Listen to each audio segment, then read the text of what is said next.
गायक दुसरा तिसरा कोणी नसून आपल्या उमराळाचा सुपुत्र श्री संजीव वंसलवीस आणि त्यांच्या जोडीला आहेत गोड गळ्याची आमचीच लेक सारा रिया वंसलवीस हे आपणासमोर प्रार्थना गीत सादर करतील.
धन्यवाद रिया आणि संजीव सर्व्हिस. सामवेद हा मुळात संगीताचा पाया आहे, त्यामुळे आपण सुरात गाणारच. आणि अतिशय तुमच्या या गायनाने वातावरण अगदी प्रसन्न, मंगलमय आणि पावित्र्याची झालर लागली आहे. पुन्हा एकदा तुमचे धन्यवाद. नको नभीचे तारे मजला, नको नभीचे तारे मजला, नको देऊस चंद्र मजला, नको नभीचे तारे मजला, नको देऊस चंद्र मजला. समाजाच्या सेवेसाठी लेखनी हाती धरले, समाजाच्या सेवेसाठी लेखनी हाती धरले, अशी आर्त विनवणी करणारी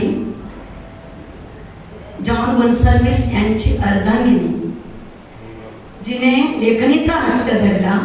आणि शैला गोन्साल्विस निवृत्त प्राध्यापिका आपल्या या कार्यक्रमाचे स्वागत आणि प्रास्ताविक करते. सौ शैला गोन्साल्विस.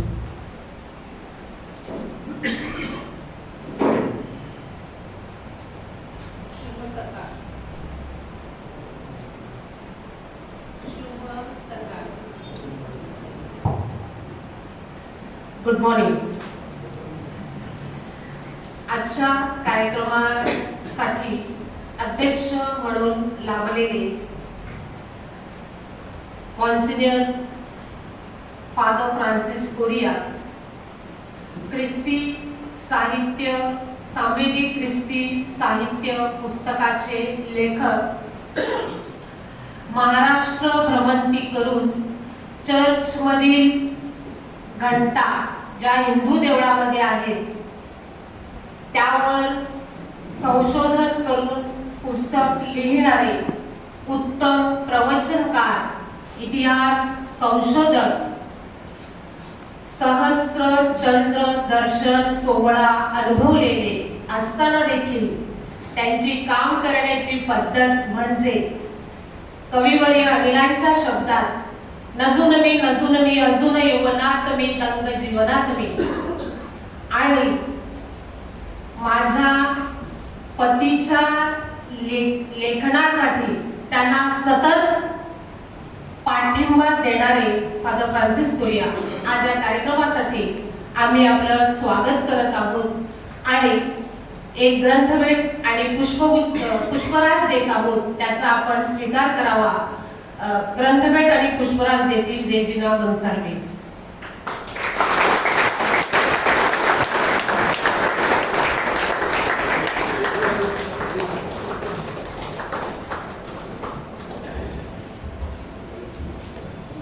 एकेकाळच्या युवकांचे हृदय सम्राट, कुठलंही काम नियोजनपूर्वक आणि व्यवस्थित सातत्यानं करण्याची ख्याती मिळविलेली आणि साय साखरेचे बोलणारे आणि तुपात भिजलेल्या शब्दांची पखरण करणारे, आमचे लग्न नाते जमविण्यासाठी पुढाकार घेणारे फादर जोएल पुन्हा आम्ही आपलं इथं स्वागत करतो.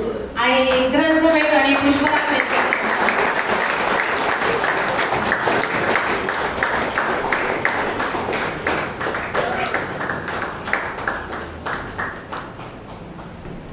ज्यांच्या पुस्तकानं अर्धशतक उलटवलं आहे आणि ज्यांच्या चेहऱ्यावर आध्यात्मिकतेचं तेज आहे आणि ज्यांनी संत सज्जन पळून पेले असं त्यांच्या बोलण्यातून आचरणातून व्यक्त होतं, जे बायबलचे पंडित म्हणून गणले जातात, ज्यांचं इंग्रजी, मराठी आणि हिब्रू भाषेवर प्रभुत्व आहे, असे फादर उत्तम प्रवचनकार फादर डॉक्टर रॉबर्ट डिसोजा आम्ही आपले स्वागत करतो. पुष्प आणि ग्रंथभेट देतील रॉजर रॉड्रिग्स.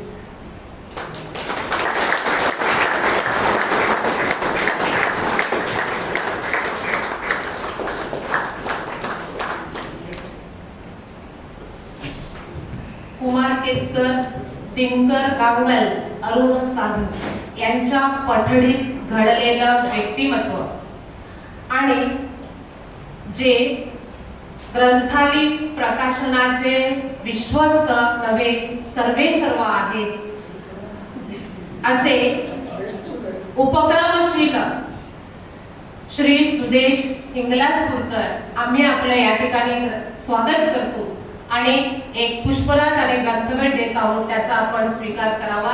प्राजक्ता रॉड्रिक्स आपल्याला पुष्पराज देतील.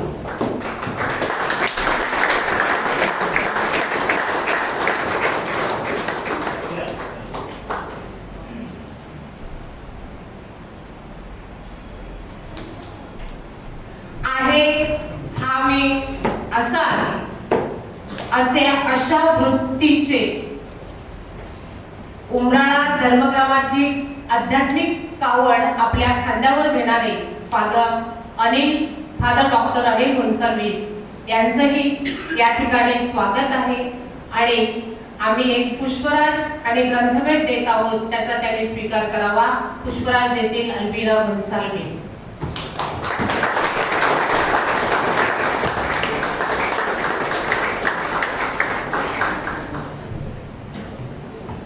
मी काय सोसले नाही, मी काय भोगले नाही, मी वाट शोधण्यासाठी अनवाणी हिंडत होतो. मी रस्ता चुकलो तेव्हा आकाश खाली उतरले आणि ते मला म्हणाले, दोस्ता मी तुझ्याच शोधात होतो. मी मलाच सांगत होतो, मी मलाच ऐकत होतो, मी मलाच एकांतात भेटत होतो. अशी कविता माझ्या वाचनात आली होती आणि ती कविता ज्यांच्यासाठी फीट बसणारी आहे असे खऱ्या अर्थाने माझ्या कार्याचा बराचसा भाग सांभाळून नेणारे माझे कारभारी लेखक जॉन गोन्साल्विस यांचं आम्ही या ठिकाणी स्वागत करतो आणि त्यांना एक पुष्पराज आणि ग्रंथभेट देत आहोत, त्याचा त्यांनी स्वीकार करावा.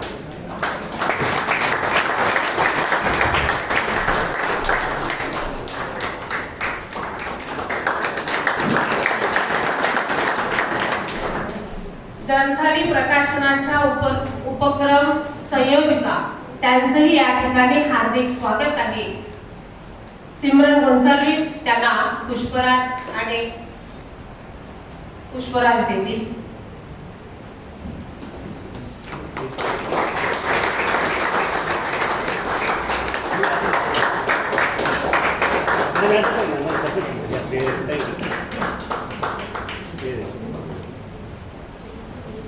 शब्दांच्या संसारात आम्हाला कोणत्याही वेळी मोलाचा हातभार लावणारे आमचे मित्र शरद विचारे या ठिकाणी उपस्थित आहेत का? त्यांना जिमॅक्स गोन्साल्विस आता एक पुष्पराज देतील, त्यांचा त्याने स्वीकार करावा.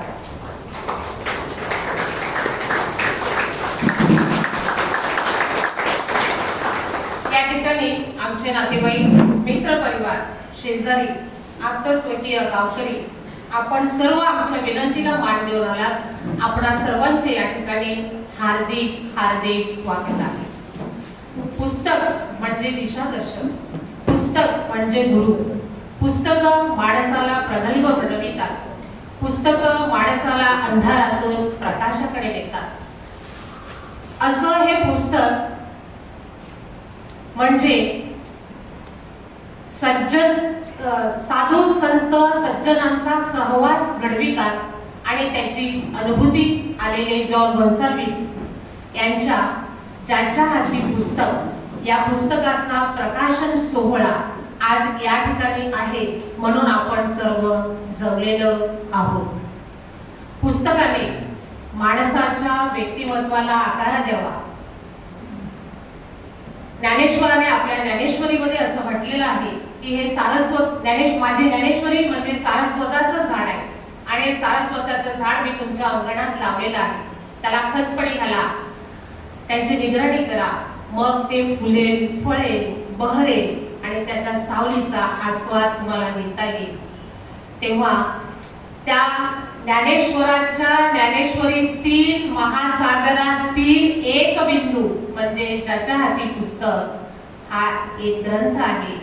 आपणही पुस्तक घ्यावं आणि इतरांना वाढदिवसाच्या दिवशी पुस्तक द्यावं ही विनम्र विनंती. धन्यवाद.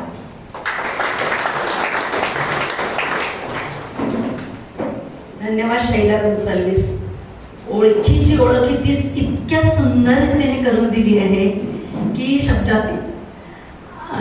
तुमचेही आम्ही या आदरणीय व्यासपीठावर स्वागत करतो आणि एक पुष्पराज आणि ग्रंथभेट देऊन जसिंता गोन्साल्विस आपलं स्वागत करीत आहे.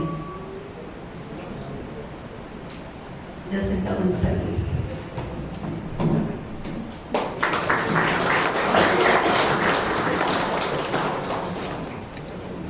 अजूनही समोरच्या खुर्च्या मला रिकामी दिसतात, तरी खुर्च्यांसाठी तर लोक किती धडपडतात, तर पाठच्या लोकांनी पुढच्या खुर्च्या भराव्यात म्हणजे कार्यक्रमाची शोभा अजून वाढेल. असो, ग्रंथालय प्रकाशनाचे सर्व त्यांना हा शब्द मुळात आवडत नाही, पण आम्ही उच्चारल्याशिवाय राहणार नाही. असे आजच्या आपल्या कार्यक्रमासाठी उपस्थित असलेले श्री सुदेश हिंगलाजपूरकर यांनी लेखकांना शुभेच्छा देताना तुमच्या ग्रंथालय प्रकाशनाचे जे विविध उपक्रम होत असतात त्यांचंही आम्हाला मदत करून द्यावी अशी मी त्यांना विनंती करते. सर.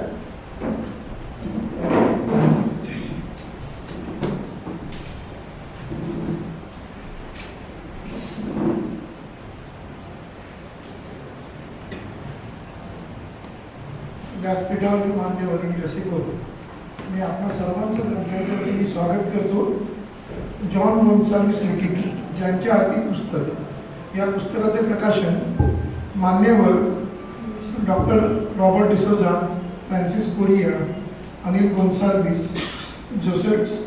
जोएल डिकुन्ना यांच्या उपस्थितीत होत आहे याचा आम्हाला आनंद होत आहे.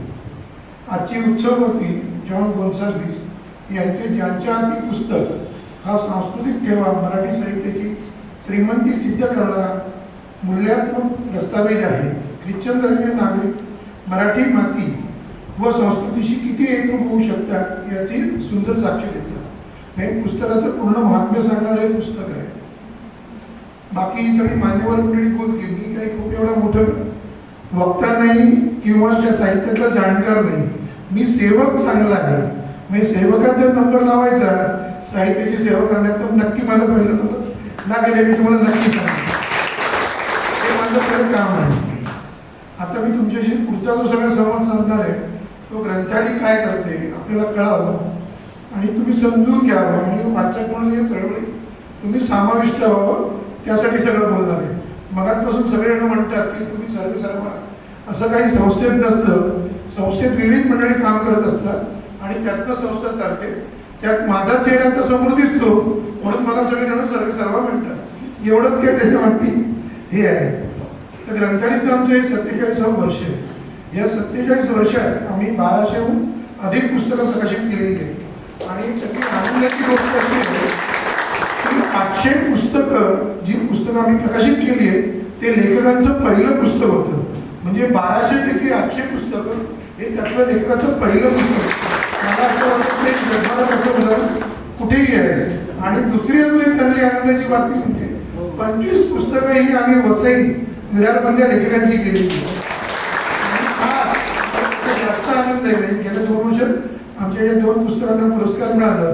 एक सिसिलिया कार्वालो यांचं आत्मकथन आणि दुसरं सॅमी परेरांचं टपालकी. खरंच म्हणजे ही आनंददायी गोष्ट आहे. दुसरं म्हणजे आम्ही दरमहा शब्दरुची मासिक प्रकाशित करतो. त्याची वार्षिक वर्गणी 300 रुपये आहे. तुम्ही जर ती भरली तर तुम्ही ग्रंथालयाच्या एकदा संपर्कात लावू शकता. ग्रंथालयाच्या तुम्हाला आमच्या सगळ्या ॲक्टिव्हिटीज करतात. आम्ही काही त्याचे स्पेशल इश्यू करतो. एक संगीता आत्ताच नुकतं आम्ही डिसेंबरला इश्यू केला होता. दिवाळी एंड करतो. हे सगळे अंक तुम्हाला घरपोच मिळू शकतात. आम्ही या लॉकडाऊनच्या काळात एक वेगळा उपक्रम हाती घेतला होता.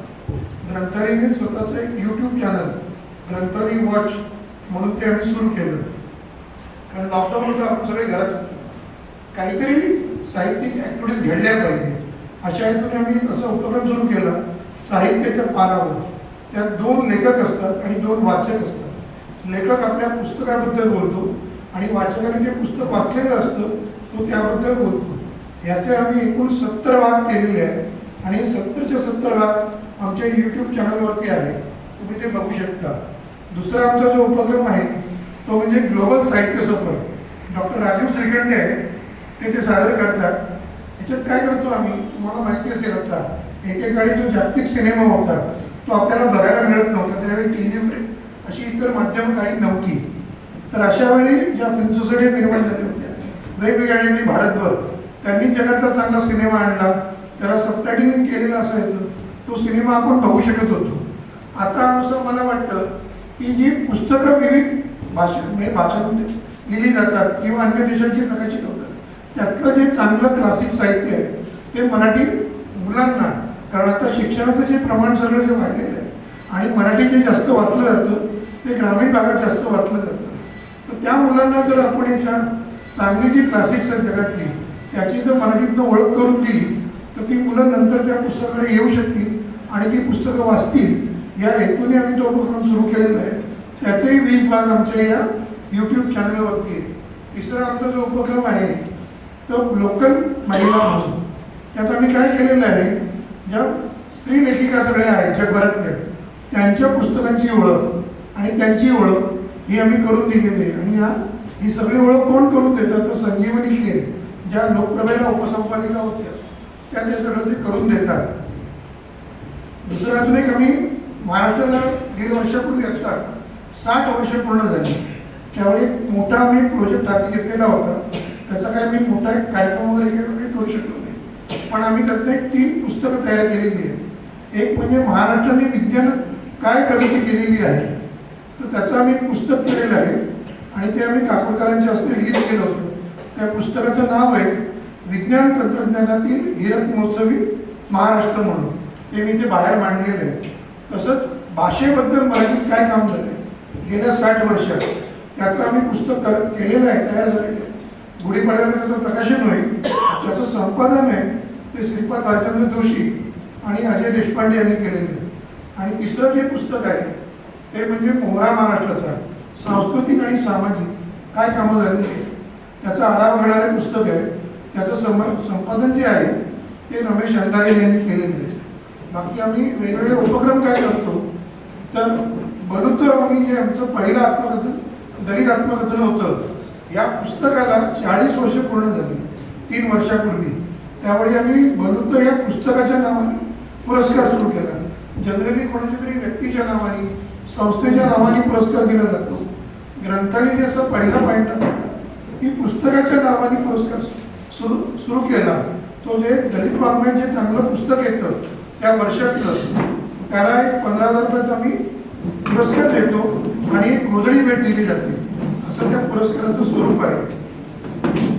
दुसरं म्हणजे ग्रंथालयाचे फाउंडर मेंबर जसे दिनकर गांगर, कुमार केतकर आहेत, तसे एक अरुण साधू होते, ते आता आपल्यात नाही. आम्ही त्यांच्या नावाने एक फेलोशिप सुरू केली आहे आणि या फेलोशिपच्या निवडीचं सगळं काम पुणे विद्यापीठ करतं. तर तरुण एका पत्रकाराला 1.5 लाखाची फेलोशिप ग्रंथालयाच्या वतीने दिली जाते आणि त्यातनं तो आम्हाला एक विषय सुचवतो. त्या विषयावरचं मग नंतर आम्ही पुस्तक करतो. असं सातत्याने आम्ही 3 वर्ष करतो आणि त्यावेळी एका चांगल्या वक्त्याचं व्याख्यान आयोजित केलं जातं. यावर्षी आम्ही जे व्याख्यान आयोजित केलं होतं ते गणेश देवींचं व्याख्यान होतं. तर असे आम्ही विविध उपक्रम वर्षभरात करत असतो. आत्ता नुकताच आमचा या 15 डिसेंबरला वाचक दिन साजरा झाला. तिथे 6 पुस्तकांची प्रकाशन झाली. सत्यशील देशपांडेंच्या गायनाचा चांगला मोठा कार्यक्रम झाला. ते जनरली लेखक आणि वाचकांना भेटण्याचं ते गेट टुगेदरच असतं. तुम्ही कधी 15 डिसेंबरला असला तर तिथे जरूर या. दुसरा आता आम्ही एक महत्त्वाकांक्षी प्रोजेक्ट सप्टेंबरला हाती घेणार आहोत.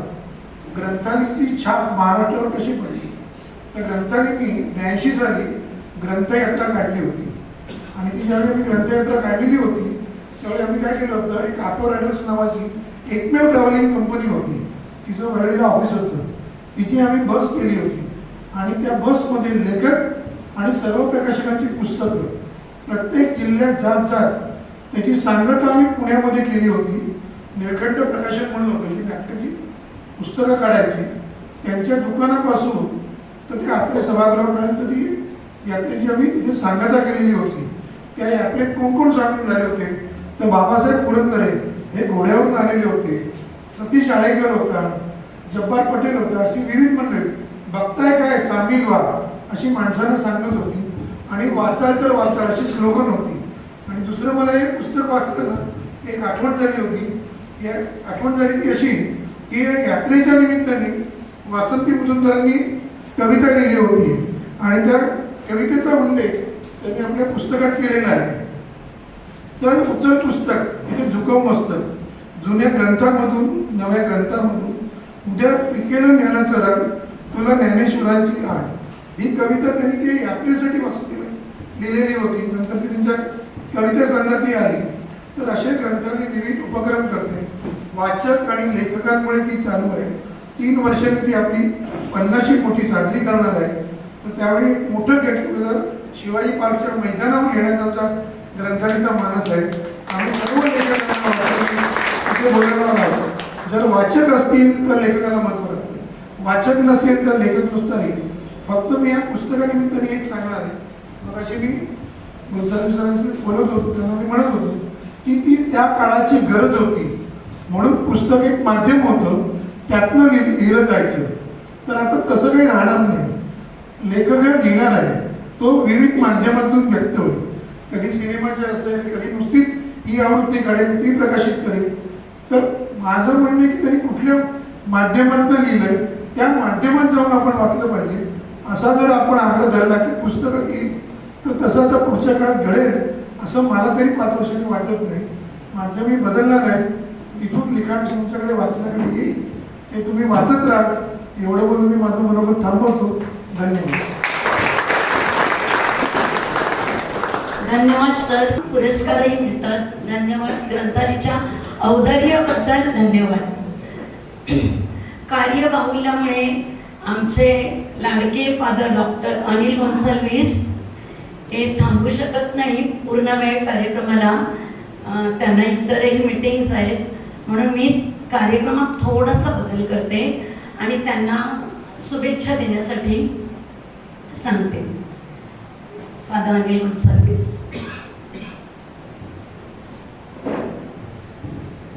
व्यासपीठावरील मान्यवर आणि माझ्या प्रिय रसिकांनो, आपल्याच धर्मग्रामातील आपले सर श्री जॉन गोन्साल्विस लिखित ज्याच्या हाती पुस्तक, या पुस्तकाचं आज प्रकाशन आहे आणि म्हणून मला खूप आनंद वाटत आहे. जॉन सरांचं हे 12वं पुस्तक प्रकाशित होत आहे आणि म्हणून सर मी तुम्हाला अभिनंदन करतच आहे. परंतु या ठिकाणी मला सांगावंसं वाटतं की आम्हा सर्वांना तुमचा खूप अभिमान आहे. तुमच्या या 12व्या पुस्तकाचं शीर्षक, मी जास्त शीर्षकाविषयी बोलणार कारण की अजूनपर्यंत पुस्तक वाचलेलं नाही. तर तुमच्या या 12व्या पुस्तकाचं शीर्षक ज्याच्या हाती पुस्तक हे फार आकर्षक आणि प्रेरणादायी आहे असं मला वाटतं. न वाचताही हे तुमचं पुस्तक खूप काही सांगून जातं आणि ज्याच्या हाती असतं हे पुस्तक ते असावेत किंवा ते हवे आहेत निराळे असं मला वाटून जातं. या शिक्षकाविषयी बोलत असताना मला तुमच्याशी एक माझा अनुभव कथन करावासा वाटतो. गेल्याच आठवड्यामध्ये मी माझ्या 2 मित्रांबरोबर रोड प्रवास करत होतो. त्यातील एक मित्र फादर जॉनी निग्रेल, हे आपल्या नालासोपारा वेस्ट मध्ये येथे जे चर्च आहे तिकडचे प्रमुख धर्मगुरू, आणि फादर जॉनी आणि मी आमच्या दोघांचे एक कॉमन फ्रेंड, जे म्हणजे दोघांचे एक मित्र जे ग्रीस या ठिकाणी राहतात आणि मुंबईमधील एका मोठ्या कंपनीमध्ये ते मॅनेजर आहेत.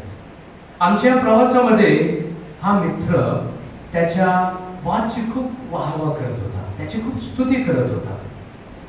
त्याने त्याच्या बॉसचं वर्णन अशा प्रकारे केलं, अँड हायली टॅलेंटेड और हायली इंटेलेक्च्युअल मॅन, म्हणजे खूपच हुशार असा माणूस, कोणत्याही विषयावर बोलणारा किंवा विषयाची माहिती असणारा असा त्याचा बॉस.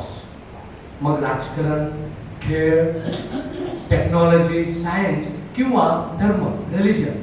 आणि हे त्यांचे बॉस, माझ्या मित्राचे बॉस एक ब्राह्मण या धर्मातले, समाजातले. आणि इतकं असून सुद्धा आपल्या कॅथलिक धर्माविषयी सुद्धा कोणताही प्रश्न केला किंवा माहिती विचारली तर त्यांच्या बॉसला बरीच अशी माहिती होती. आणि प्रभावित होऊन माझ्या मित्राने त्याच्या बॉसला प्रश्न केला की सर, हे कसं शक्य आहे? तुम्हाला सर्व विषयावर बोलता येतं, नक्की तुम्हाला ही माहिती किंवा हे नॉलेज तुम्हाला कसं मिळालं? त्याच्या बॉसने केवळ असं सांगितलं की मला वाचनाची फार आवड आहे. अगदी बालपणापासून मी वाचत आलेलो आहे. आणि काही पुढे त्याचा बॉस बोलला की काही दिवस असे सुद्धा गेलेले आहेत की ज्या दिवशी मी माझं सर्व काम बाजूला ठेवून एका दिवसामध्ये एका पुस्तकाचे जवळजवळ 400 पानं वाचलेली आहेत एका दिवसामध्ये. आणि ते सुद्धा कशा प्रकारे की संध्याकाळी बसून व्यवस्थित समरी लिहून काढू शकतो. म्हणजे सगळी माहिती, महत्वाची माहिती, ठिकाणं आणि व्यक्तींच्या नावासहित असा सारांश. हा माझा मित्र इतका प्रभावित झाला होता त्याच्या बॉसच्या त्या वाचनाच्या आवडीने आणि त्याच्या नॉलेजने की त्या दिवसापासून त्याने आपल्या छोट्याशा मुलीसाठी छोटी छोटी पुस्तकं आणायला सुरुवात केली. आता त्याची मुलगी ही 8वी 9वीला आहे. आणि अलीकडे त्याने या लॉकडाऊनच्या काळामध्ये एक मोठा ग्रंथ, ज्याला आपण सिरीज, काही लेखक असतात नाही का, सिरीज ऑफ पुस्तक लिहितात, त्याने एक मोठा ग्रंथ आपल्या मुलीसाठी विकत आणला. त्या मुलीने या लॉकडाऊनच्या काळामध्ये 21 पुस्तकांपैकी, त्या सिरीज मधले 21 पुस्तकांपैकी 17 पुस्तकं वाचून काढली सुद्धा आहे. मला वाटतं ज्याला वाचनाची आवड असते त्याच्या हाती असतं पुस्तक. ज्यांच्या हाती पुस्तक असतं त्यांची ज्ञानकक्षाही फार मोठी असते. माझ्या प्रिय रसिकांनो, आपल्याला जेव्हा सर्व विषयाची माहिती असते किंवा सर्व विषयावर आपलं नॉलेज असतं किंवा आपली ज्ञानकक्षा जेव्हा मोठी असते तेव्हा आपण कोणत्याही विषयावर, कोणत्याही व्यक्तीसमोर आणि कुठेही उभे राहून त्या विषयावर किंवा कोणत्याही विषयावर आपण बोलू शकतो. आपल्या मनातली जी भीती असते किंवा न्यूनगंड जो असतो तो फार कमी होतो. कारण आपल्याला जेव्हा विषयांची माहिती असते, आपलं नॉलेज किंवा ज्ञानकक्ष जेव्हा मोठं असतं तेव्हा आपला आत्मविश्वास हा फार मोठा असतो आणि म्हणून न्यूनगंड कमी होतो आणि कोणत्याही विषयावर आपण एकदम मोठ्या आत्मविश्वासाने बोलू शकतो. यालाच मला वाटतं की ज्याच्या हाती पुस्तक त्याचा हाच सर्वात मोठा फायदा असतो. सर, श्री जॉन सर, तुमचं आज हे पुस्तक प्रकाशित होत आहे. मला वाटतं या ठिकाणी मी बऱ्याच विषयावर बोलू शकतो, परंतु थोडक्यात मी आटोपत घेतो. तुमचं हे पुस्तक जास्तीत जास्त वाचकांच्या हाती पडो आणि या पुस्तकामुळे जास्त लोकांना, विशेष करून आपली जी तरुण पिढी आहे त्या तरुण पिढीच्या मनामध्ये वाचनाचं जे बीज असतं ते बीज पेरलं जावं अशी माझी सदिच्छा आणि तुमच्या पुढच्या वाटचालीबद्दल माझ्या प्रार्थना आणि चांगल्या शुभेच्छा आणि आशीर्वादाबद्दल खूप खूप आभारी फादर.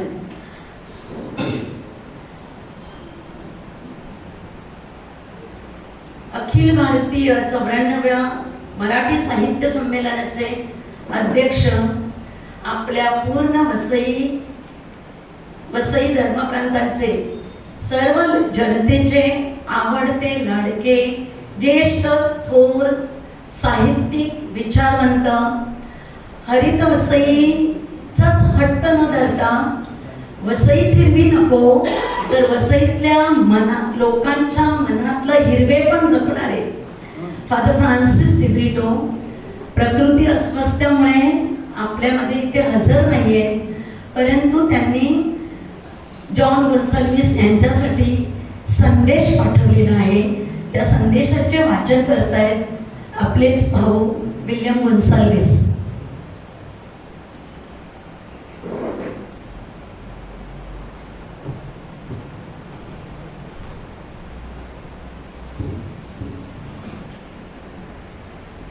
आदरणीय व्यासपीठ आणि रसिक श्रोते हो, माझे मित्र श्री जॉन गोन्साल्विस यांचे ज्याच्या हाती पुस्तक माझ्या हाती आलेले आहे ग्रंथालयाने सदर पुस्तक अतिशय कलात्मकरित्या प्रसिद्ध केलेले आहे. वाचकांना सहज परवडेल अशा माफक किमतीत उपलब्ध करून दिले आहे. श्री गोन्साल्विस यांनी म्हटल्याप्रमाणे पुस्तक हे संस्कृतीचे मस्तक असते. केशव सुतांनी म्हटल्याप्रमाणे पुस्तकाचे मस्तकात आणि मस्तकाचे पुस्तकात येत असते. श्री गोन्साल्विस यांनी सुवार्ता मासिकाच्या संपादक मंडळात मोलाचे योगदान दिलेले आहे. त्याच्यामधील लेखकाला सुवार्तेने प्रोत्साहन दिलेले आहे. आतापर्यंत 9 मराठी, 1 ई-बुक, 1 इंग्रजी अशी त्यांची पुस्तके प्रकाशित झालेली आहेत. श्री गोविंदराव तळवलकरांपासून डॉक्टर अब्दुल कलाम पर्यंत अनेक मान्यवर लेखकांचा वाचन संस्कार, वाचन प्रेरणा आणि साहित्याचा परिचय करून दिलेला आहे. ज्याच्या हाती पुस्तक या पुस्तकामुळे अनेकांना लेखनाची प्रेरणा मिळेल असा मला विश्वास वाटतो. त्यामुळे लेखकाचे श्रम सार्थकी झाले असे होईल. माझे मित्र श्री जॉन गोन्साल्विस यांचे मी मनपूर्वक अभिनंदन करतो. आपण या पुस्तकाच्या 2 प्रती विकत घ्याव्यात, एक आपल्यासाठी व एक आपल्या मित्रासाठी. धन्यवाद. आपले फादर फ्रान्सिस डिमेट्रो.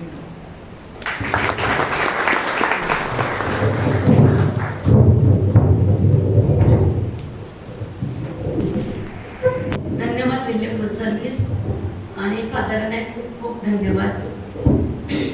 कधी कधी शब्द सारे मनामध्ये दाटून येतात, हातामधल्या लेखणीमधून कागदावर उमटत राहतात.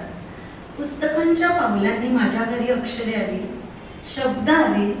नुसते शब्दच आले नाहीत तर शब्दांचे झाड रुजले, मोहरले, फुलले, बहरले. त्याच शब्दरूपी झाडांच्या सावलीत विसावत असताना ज्ञान, मनोरंजन, विचार यांचा सडा माझ्या अंगणी पडला.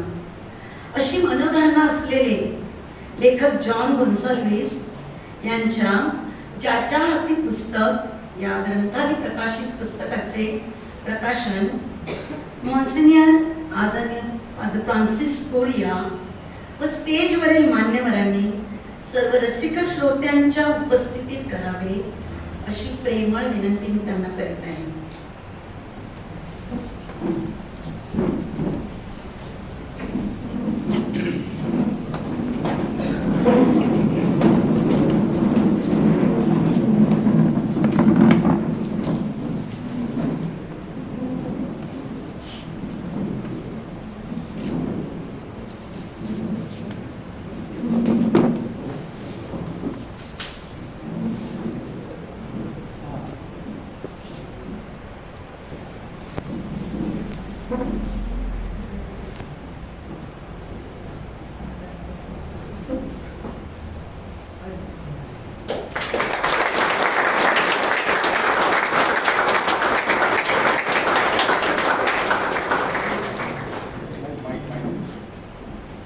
ज्याच्या हाती पुस्तक या पुस्तकाचं अधिकृतरित्या प्रकाशन झाल्याचं मी आपल्या सर्वांच्या साक्षीने जाहीर करतो.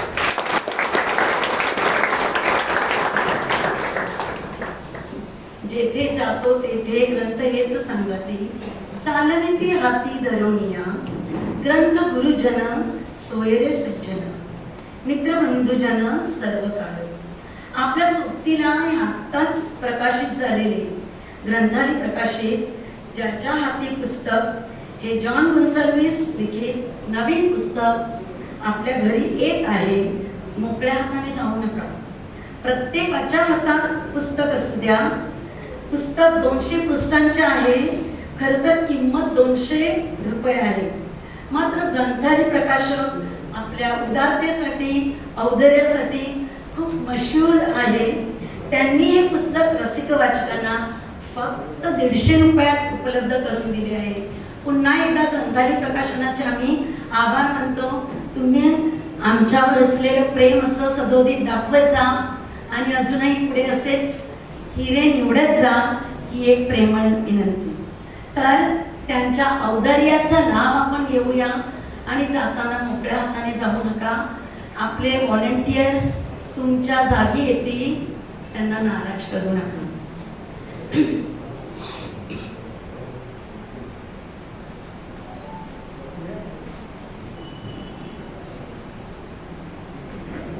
हाती पुस्तक या नवनिर्मितीच्या जडणघडणीत सावलीसारखी सदैव सोबतीला असलेले जॉन गोन्साल्विस यांचे स्नेही श्री शरद विचारे हे पुस्तकातील एका लेखाचे अभिवाचन करतील. विचारे सर.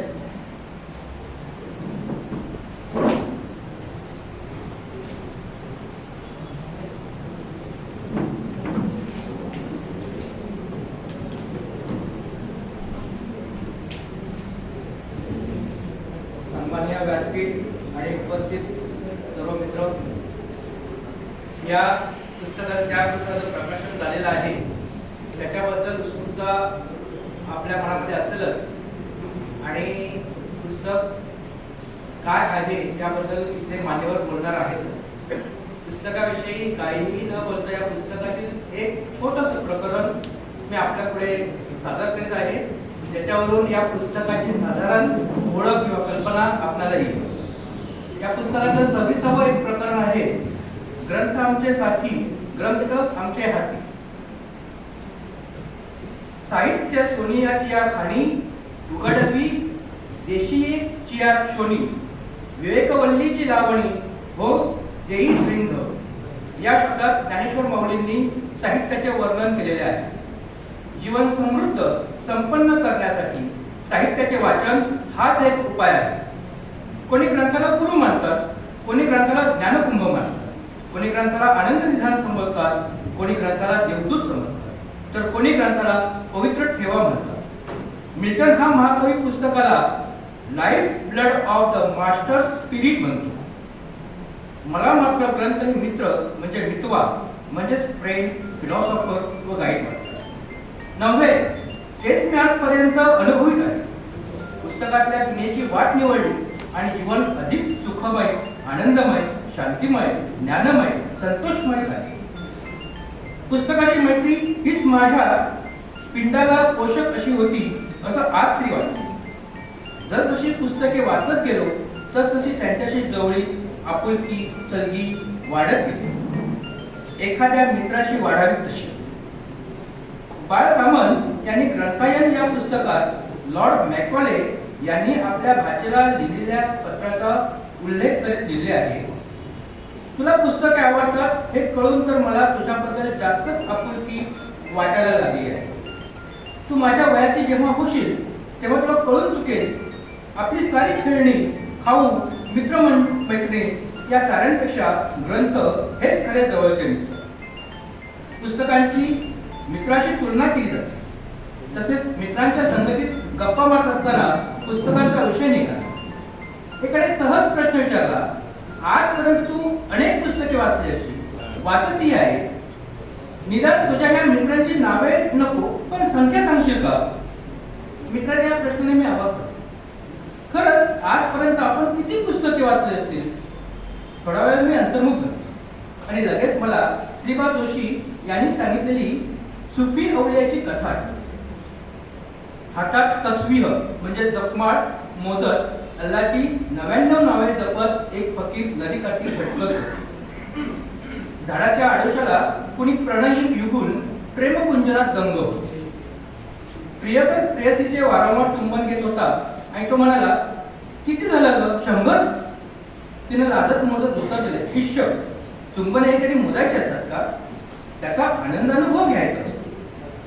हे ऐकताच फकीरांनी आपली जपमाळ नदीत टाकली आणि ज्ञानप्राप्तीच्या त्या अपार आनंदात नावून ते पुढे गेले. पुस्तकांचा आनंदही असतात. प्रत्येक वाचनीय पुस्तक म्हणजे एक वरदान असतं. त्याची मोजत हवीच कशाला? त्याची मोजत न करता आनंद लुटायचा, अनुभवायचा, आस्वादायचा. पाणी पिताना कोणी पाण्याचे घोट मोजतं का? जेवताना कोणी अन्नाचे घास मोजतं का? गाणं गाताना कोणी स्वराची गिनती करतो का? जगताना कोणी श्वास उच्छ्वास मोजतो का?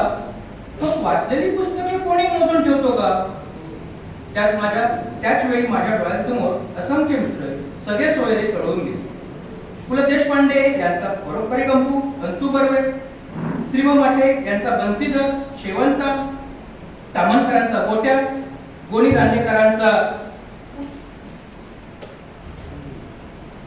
माचीवरला बुधा, हेमिंग्वेचा म्हातारा कोळी, जे कुलकर्णींची तानी मावशी, साने गुरुजींचा मातृहृदय श्याम आणि त्याची सहृदयी आई, मॅक्सिम गोर्कीची आई, रवींद्रनाथ टागोरांचा काबुलीवाला, वि. स. खांडेकरांचा ययाती, व्यंकटेश माडगूळकरांची मानदेशी माणसं, भारतीधर नेमाडे यांच्या कोसळामधील पांडुरंग सातवीकर, राम गणेश गडकऱ्यांचा सुधाकर, कळीराम सिंधू, वि. वा. शिवाळकर यांच्या नटसम्राटमधील गणपतराव बेलवलकर, अशा अनेक व्यक्तिरेखा नजरेसमोरून सरकून जातात, तरळून जातात.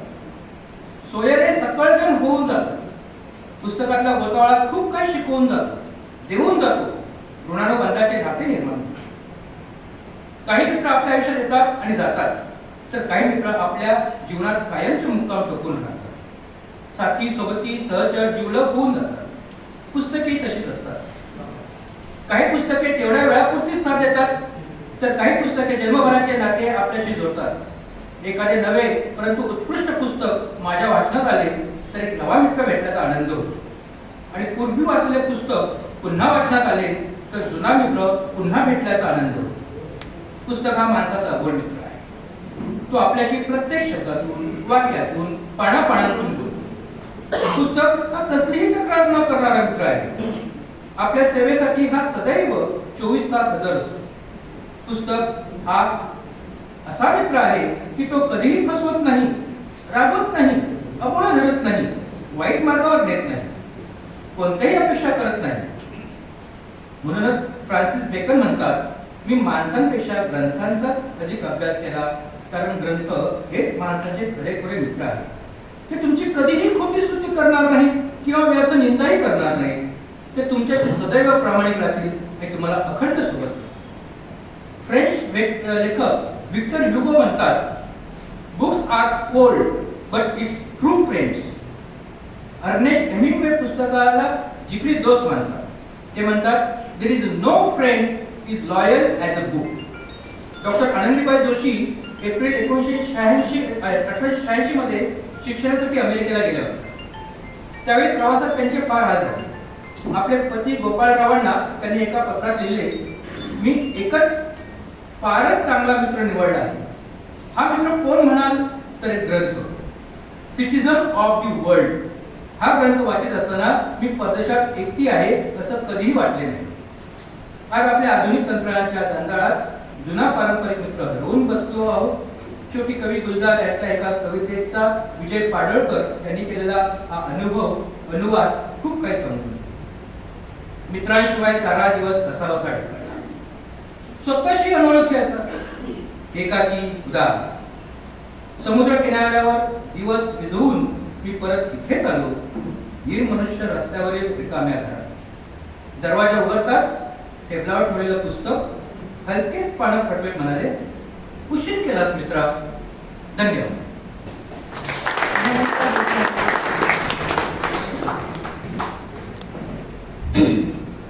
बायबलचे गाढे अभ्यासक reverend father doctor Robert D'Souza यांनी आपल्या ओघवत्या शैलीत पुस्तकाचे परीक्षण करावे अशी मी त्यांना उपस्थित श्रोत्यांच्या वतीने विनंती करीत आहे.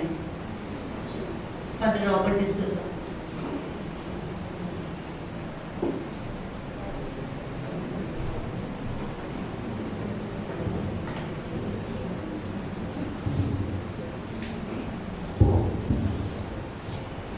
पवित्र मिस्सावली सुरू असली आणि आम्हाला जर शुभवर्तमान वाचायचं असेल तर आम्ही जाऊन बिशपांचा आशीर्वाद घेतो. आता मला पुस्तकाचं परीक्षण करायचं आहे, त्याच्यासाठी आशीर्वाद घेतला साहित्यिक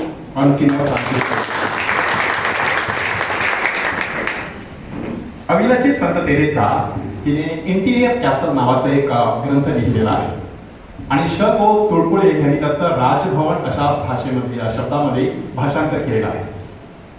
त्यामध्ये त्यांनी एक सुंदर विचार मांडलेला आहे की जर तुम्ही थोडंसं इकडे थोडंसं तिकडे थोडंसं तिकडे अशा प्रकारे खणत राहिला तर तुम्हाला लवकर पाणी मिळू शकणार नाही. जर तुम्हाला पाणी हवं असेल तर एकाच जागी बराच वेळ खणत राहावं लागतं, खोलवर जावं लागतं, त्यावेळेला तुम्हाला त्या ठिकाणी पाण्याचा झरा लाभत असतो. मला वाटतं काहीसं तसंच जॉन गोन्साल्विस यांच्या बाबतीत झालेला आहे. अगदी बालपणापासून ते आता निवृत्तीच्या काळामध्ये देखील वाचनाची विहीर जणू काही ते सतत खोदत राहिले आणि त्यातून बरंच काही पाणी बाहेर आलेलं आहे. नुसतं पाणी बाहेर आलेलं नाही, चांगले माणिक मोती आणि रत्ने बाहेर आलेली आहेत. ती पुस्तक रूपाने ते आपल्या समोर आज सादर करत आहे. ज्यांच्या हाती पुस्तक असं शीर्षक ज्यावर मी वाचलं त्यावेळेला माझ्या डोळ्यासमोर पटकन ते लहान बालपणीचं वाक्य आलं.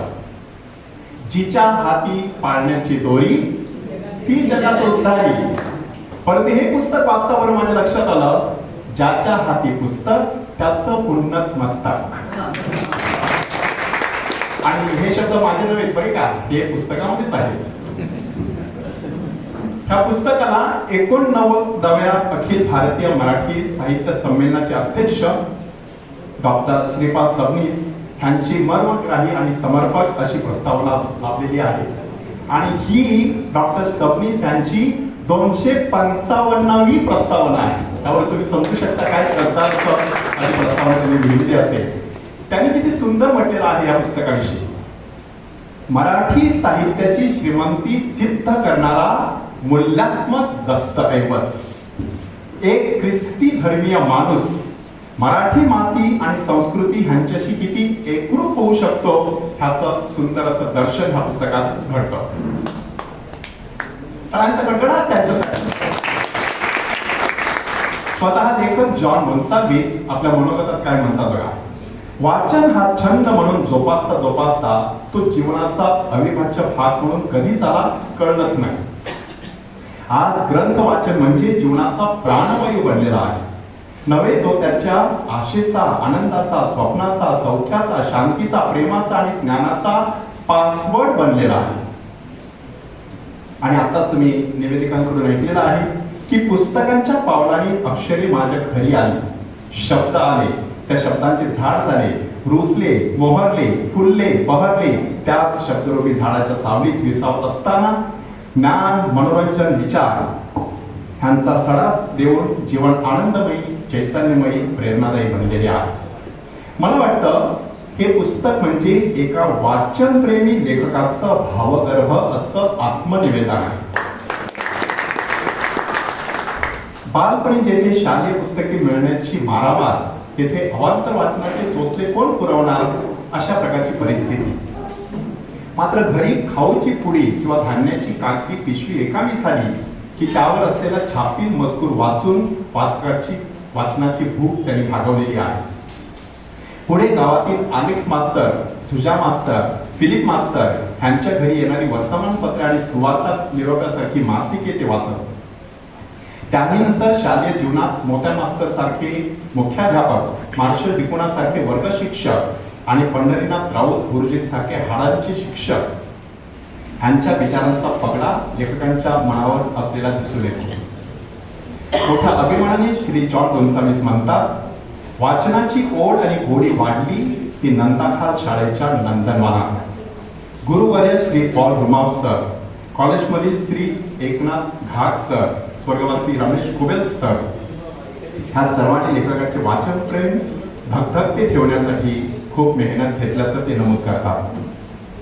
दरम्यानच्या काळात युवदर्शनचे संचालक आणि आज आपल्यामध्ये विशेष अतिथी म्हणून उपस्थित असलेले वसई धर्मप्रांताचे विद्यमान विकार जनरल फादर डॉक्टर जोएल डिकोना यांनी युवदर्शन ह्या त्रैमासिकाच्या संपादक पदाची धुरा श्री जॉन गोन्साल्विस यांच्यावर सोपवली. तेथून एका वाचनप्रेमी लेखकाची लेखणी परसण्याची सुरुवात झाली. ती सुवार्ता मासिकाच्या उपसंपादक पदापर्यंत त्यांना घेऊन गेली. 93व्या अखिल भारतीय मराठी साहित्य संमेलनाचे अध्यक्ष father Francis Dibrito, monsignor Francis Correia, father Ramon Pereira ह्या सुवार्तेच्या सर्व माजी संपादकांनी उमराळाच्या ह्या हिऱ्याला वेळ परत्वे पैलू पाडले. पंजाबी लेखिका अमृता प्रीतम ह्यांच्याविषयी लेखकांनी ह्या पुस्तकात जे लिहिलेलं आहे ते खुद्द लेखक जॉन गोन्साल्विस यांच्या नावावर आतापर्यंत 11 पुस्तके आहेत. आज 12वं पुस्तक प्रकाशित होत आहे. जणू काही उमराळकरांच्या डोक्यावर आज 12 ताऱ्यांचा मुकुट चढवण्यात आहे. आतापर्यंत त्याला 5 मानाचे पुरस्कार मिळालेले आहेत आणि एकंदरीत हे पुस्तक वाचत असताना मला कुठेतरी अंतर्यामी असं वाटून गेला की आणखी काही पुस्तक पुरस्कार देण्याच्या दर्जाचं हे पुस्तक आहे असं आत्मविश्वासाने म्हणावंसं वाटतं. उत्तम लेखक हा सर्वप्रथम उत्कृष्ट वाचक असतो, ह्याची प्रचिती ह्या पुस्तकात पानोपानी आपल्याला येते. चोखंद, जातिवंत, बहुश्रुत, व्यासंगी, अभ्यासू आणि छानदिष्ट असे जे आदर्श वाचकाचे विविध पैलू त्यांनी आपल्या ह्या पुस्तकात उलगडून दाखवलेले आहेत ते सर्वप्रथम त्यांनाच लागू पडणारे आहे. आज लेखक सोपारच्या समाज उन्नती मंडळाचे संस्कार वाचनालय, निर्मळ येथील जीवन विकास मंडळाचे चेतना वाचनालय, उमराणे येथील संत जोसेफ चर्चचे ज्ञानज्योत वाचनालय आणि स्वतःचे ग्रंथालय अशा 4 वाचनालयाचे सक्रिय सभासद आहेत. वाचन संस्कृतीवर लिहिण्यात आलेले हे पुस्तक खुद्द लेखकाच्या अफाट आणि चौफेर वाचन सवयीचे दर्शन घडविते. पुस्तकात असं एकही पान नाही की ज्यावर एखाद्या लेखकाचं, कवीचं, राजकीय नेत्याचं किंवा कलावंतांचं अथवा महनीय व्यक्तीचं नाव आढळत नाही. पुस्तक आहे 200 पानांचं, पण ही नावं आहेत एकूण 275. त्यात भारतातील वंदनीय स्त्रीकृत जसे आहेत तसेच परदेशातील सुप्रसिद्ध लेखक, कवी आणि राजकीय पुढारी देखील आहेत. ह्या सर्वांचा पुस्तकांशी आणि वाचनाशी संबंध कसा होता, किंबहुना वाचनामुळेच त्यांची उत्तम जडणघडण आणि उत्तरोत्तर प्रगती कशी होत गेली ती जॉन गोन्साल्विस आपल्या ओघवत्या भाषाशैली आणि साध्या सोप्या भाषेत वर्णन करतात.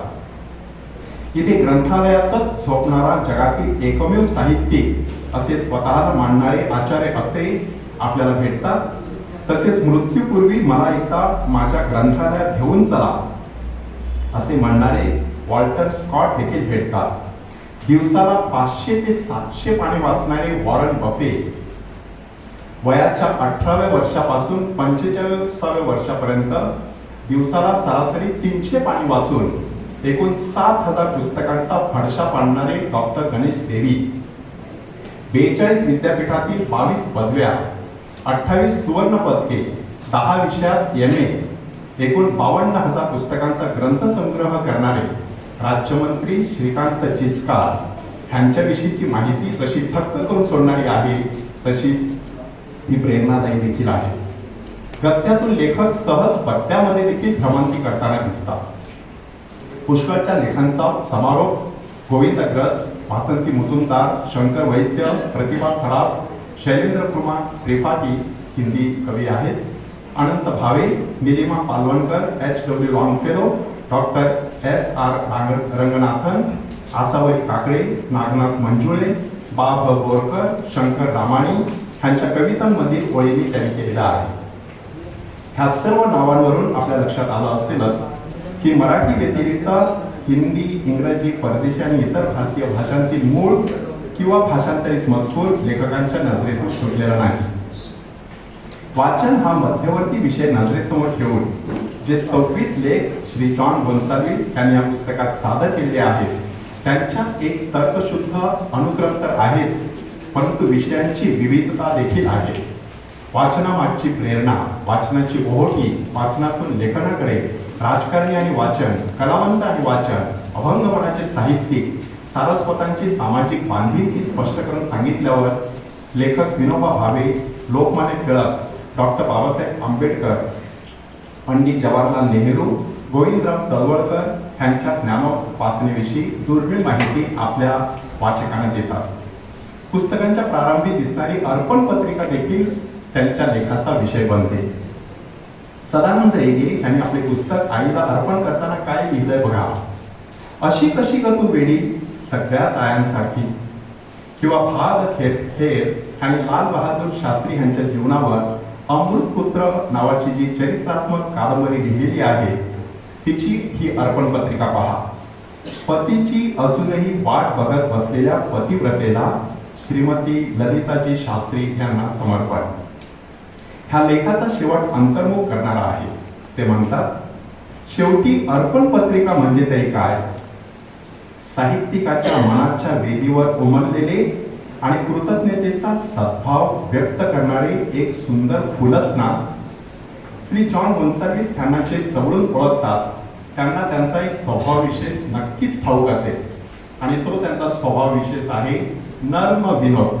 म्हणजे ते विनोद करतात पण तो एवढा नर्म असतो की चटकन आपल्या लक्षात येत नाही, पण तो आल्यानंतर चेहऱ्यावरती स्मित हास्य झळकतं. असा हा नर्म विनोद त्यांच्या पुस्तकातही दिसून येतो. एकदा एका कार्यक्रमाच्या वेळेला ते सहज बोलून गेले होते, आम्हाला पाठिंबा दिला ना तरी चालेल, परंतु पाठीत आंबा तरी देऊ नका. अगदी त्याप्रमाणे इथे ते सांगत आहेत की मार्क ट्वेन यांना कोणीतरी विचारलं तुमचे आवडते बुक कोणते, त्यावर ते चटकन म्हणाले माझ्या बँकेचे पासबुक. मात्र त्यानंतर लेखक लगेच आपल्या वाचकांना विचार प्रवृत्त करताना दिसतात. आज आपण पुस्तक संचयापेक्षा धनसंचयाच्या मागे लागलो आहोत की काय, ह्याचा विचार होणं गरजेचं आहे. मराठमोळ्या साहित्याच्या प्रांगणात फेरफटका मारत असताना लेखक आपले ख्रिस्तीपण सुद्धा जोपासताना दिसतात. प्रारंभी शब्द होता, शब्द देवासह होता, शब्द देव होता, तो शब्द देह झाला, त्याने आमच्यामध्ये वस्ती केली. आणि आज ख्रिस्ती लोकांनी तेवढाच ऐकलेले शब्द देखील ह्या पुस्तकामध्ये आहेत की मनुष्य केवळ भाकरीवर नव्हे तर परमेश्वराच्या मुखातून निघणाऱ्या प्रत्येक वचनावरती जगेल. हे शब्द देखील त्यांनी ह्या पुस्तकात नमूद केलेले आहेत. थॉमस ए केम्पिस यांचे इमिटेशन ऑफ क्राइस्ट हे प्रार्थनापूर्वक पुस्तक स्वामी विवेकानंद आपल्या भारत यात्रेत नेहमी जवळ बाळगायचे असे ते न चुकता नमूद करतात. इतकंच काय, जगाला हजारो धर्मगुरू देणाऱ्या आणि साक्षात पोप फ्रान्सिस यांची अनमोल देणगी देणाऱ्या जेसुएट धर्मसंस्थेचे संस्थापक संत इग्नेशियस लोयोलाकर यांच्या परिवर्तनामध्ये वाचनाचा कसा सिंहाचा वाटा होता ते लेखक अगदी ठासून सांगतात. प्रस्तावनेत डॉक्टर श्रीपाद सबनीस म्हणतात त्याप्रमाणे गुरुवर्य पॉल रुमाव यांनी त्यांचे आवडते लेखक साने गुरुजी आणि खांडेकर यांची पुस्तके वाचण्याची दिलेली प्रेरणा ख्रिश्चन हिंदू धर्माच्या चौकटी ओलांडून जाणारी आहे. वाचनाविषयी आणि एकंदरीत जीवनाविषयी महान असे विचारधर ह्या पुस्तकात जागोजागी विखरलेले दिसते. उदाहरणार्थ, वाचन ही सवय नसून संस्कार आहे, ती क्रिया नसून प्रक्रिया आहे, उपासना नसून साधना आहे. वाचन प्रेम हे माझे पहिले प्रेम आहे हे शांता शेळके यांचे विधान लेखकाला देखील पुरेपूर लागू पडताना दिसते. बालपणी पुस्तके ज्ञान देतात, संस्कार करतात, तरुणपणी दिशा देतात आणि स्फूर्ती देतात, चारित्र्य घडवतात, म्हातारपणी दुःख दूर करतात, एकाकीपणा दूर साधतात. अशा शब्दात ते वाचनाचं महात्म्य वर्णन करतात. नुसतीच करमणुकीची पुस्तकं वाचणं हे नुसत्या शेव चिवड्यावर राहण्यासारखं आहे आणि केवळ वैचारिक ग्रंथ वाचत राहणं हे देखील केवळ विटॅमिनच्या गोळ्या खाऊन राहण्यासारखं आहे असं त्यांना वाटतं. ग्रंथ वाचनाची आवड असणारा माणूस जगात कुठेही आनंदात राहू शकतो ही महात्मा गांधींची धारणा लेखकांना स्फूर्तिदायी वाटते. मनुष्य हा संवाद साधणारा प्राणी आहे आणि ग्रंथ म्हणजे हजार जिव्हा हा लोकहितवादींचा विचार श्री जॉन गोन्साल्विस यांना आणि आपल्याला देखील भावतो. कवीला काव्य निर्मितीसाठी प्रतिभेप्रमाणे व्यासंगाचीही जरुरी असते असा सल्ला ते देऊन जातात. पहिलवानाला जशी तालीम, खेळाडूला जसा सराव, गायकाला जसा रियाज, तसे लेखकाला अखंड वाचन हे वाक्य म्हणजे बायबलमधील नीतिसूत्रे किंवा बेनसिरा पुस्तकातील बोधवचनांशी बरोबरी करणारे वचन वाटते.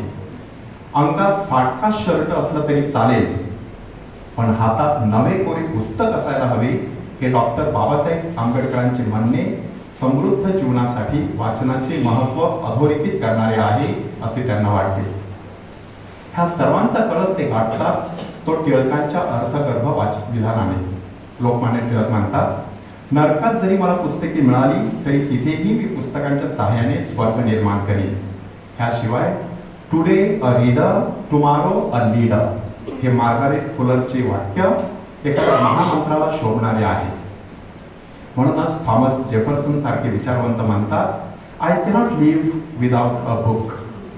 वाचनाचा हा महिमा वर्णन करीत असतानाच लेखक श्री जॉन गोन्साल्विस वाचनाची अभिरुची कशी बदलत आहे त्याचे वर्णन करण्यासाठी क्रिकेटचे उदाहरण देतात. क्रिकेटमध्ये पूर्वी 5 दिवसांचा कसोटी सामना असायचा. त्यानंतर लोकांमध्ये एकदिवसीय सामन्याविषयी आकर्षण निर्माण झालं. आज तर लोक 2020चे सामने बघणे पसंत करत असतात. पूर्वी लोकलचा डबा हे फिरते वाचनालय वाटायचे. आज एखाद 2 व्यक्तीचा अपवाद वगळता बहुतांश लोक मोबाईलमध्ये डोके नव्हे डोळे खुपसून बसलेले दिसतात. ह्या वास्तवाचे चित्रण करण्यासाठी सुद्धा लेखक काव्याचा आधार घेतात. परी होते तळ्यात एक कुरूप पिल्लो किंवा ग्रंथ हेच गुरु ह्या उक्तीची जागा गुगल हाच गुरु ह्या गोष्टीने आता घेतलेली आहे असं त्यांना वाटतं. मात्र हा काळाचा महिमा आहे असं म्हणत लेखक काही मोलाच्या सूचना देखील करताना दिसतात. उदाहरणार्थ बुके ऐवजी बुक्स द्या. मुलांच्या शेजारी बसून मुलांना काहीतरी वाचून दाखवण्यात जो आनंद आहे त्याचा आस्वाद घ्या. प्रत्येक महिन्याला वाण सामानाबरोबर एखादे पुस्तक देखील खरेदी करा. दिवसातून किमान 2-4 पाने वाचायचीच अशी सवय लावा.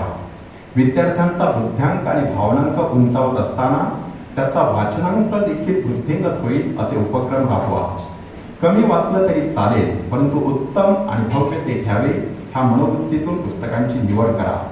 नुसतंच बकरीसारखं मिळेल ते ओरबाडीत राहायचं नाही, तर राजहंसासारखं नीलक्षीर विवेक बुद्धी वापरून किरकोळ साहित्यापासून कसदार साहित्याकडे वळायचं असा मार्मिक सल्ला देखील ते देतात.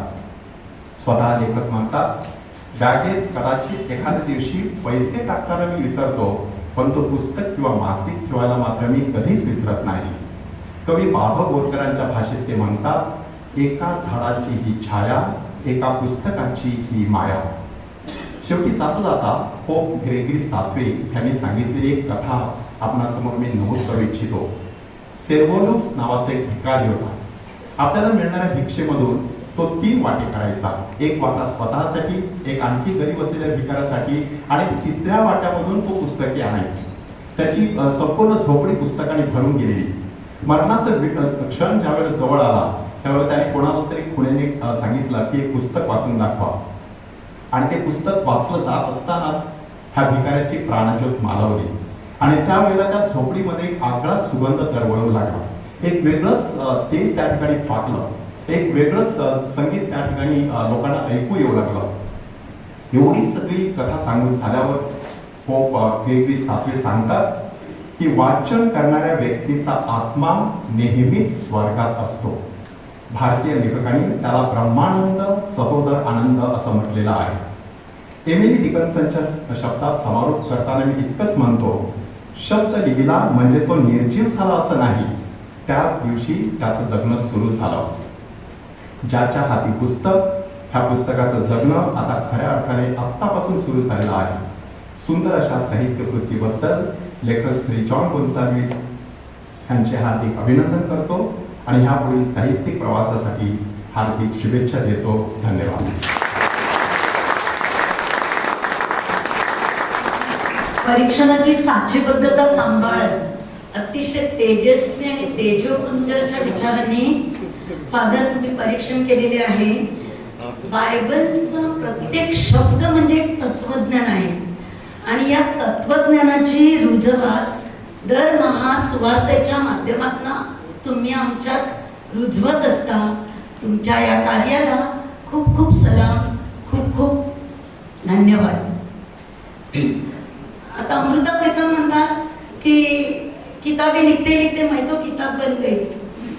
आणि हे जॉन गोन्साल्विस यांच्यासाठी अगदी तंतोतंत जुळतं की मैं भी आप भी किताबें लिखते लिखते किताब बन गए.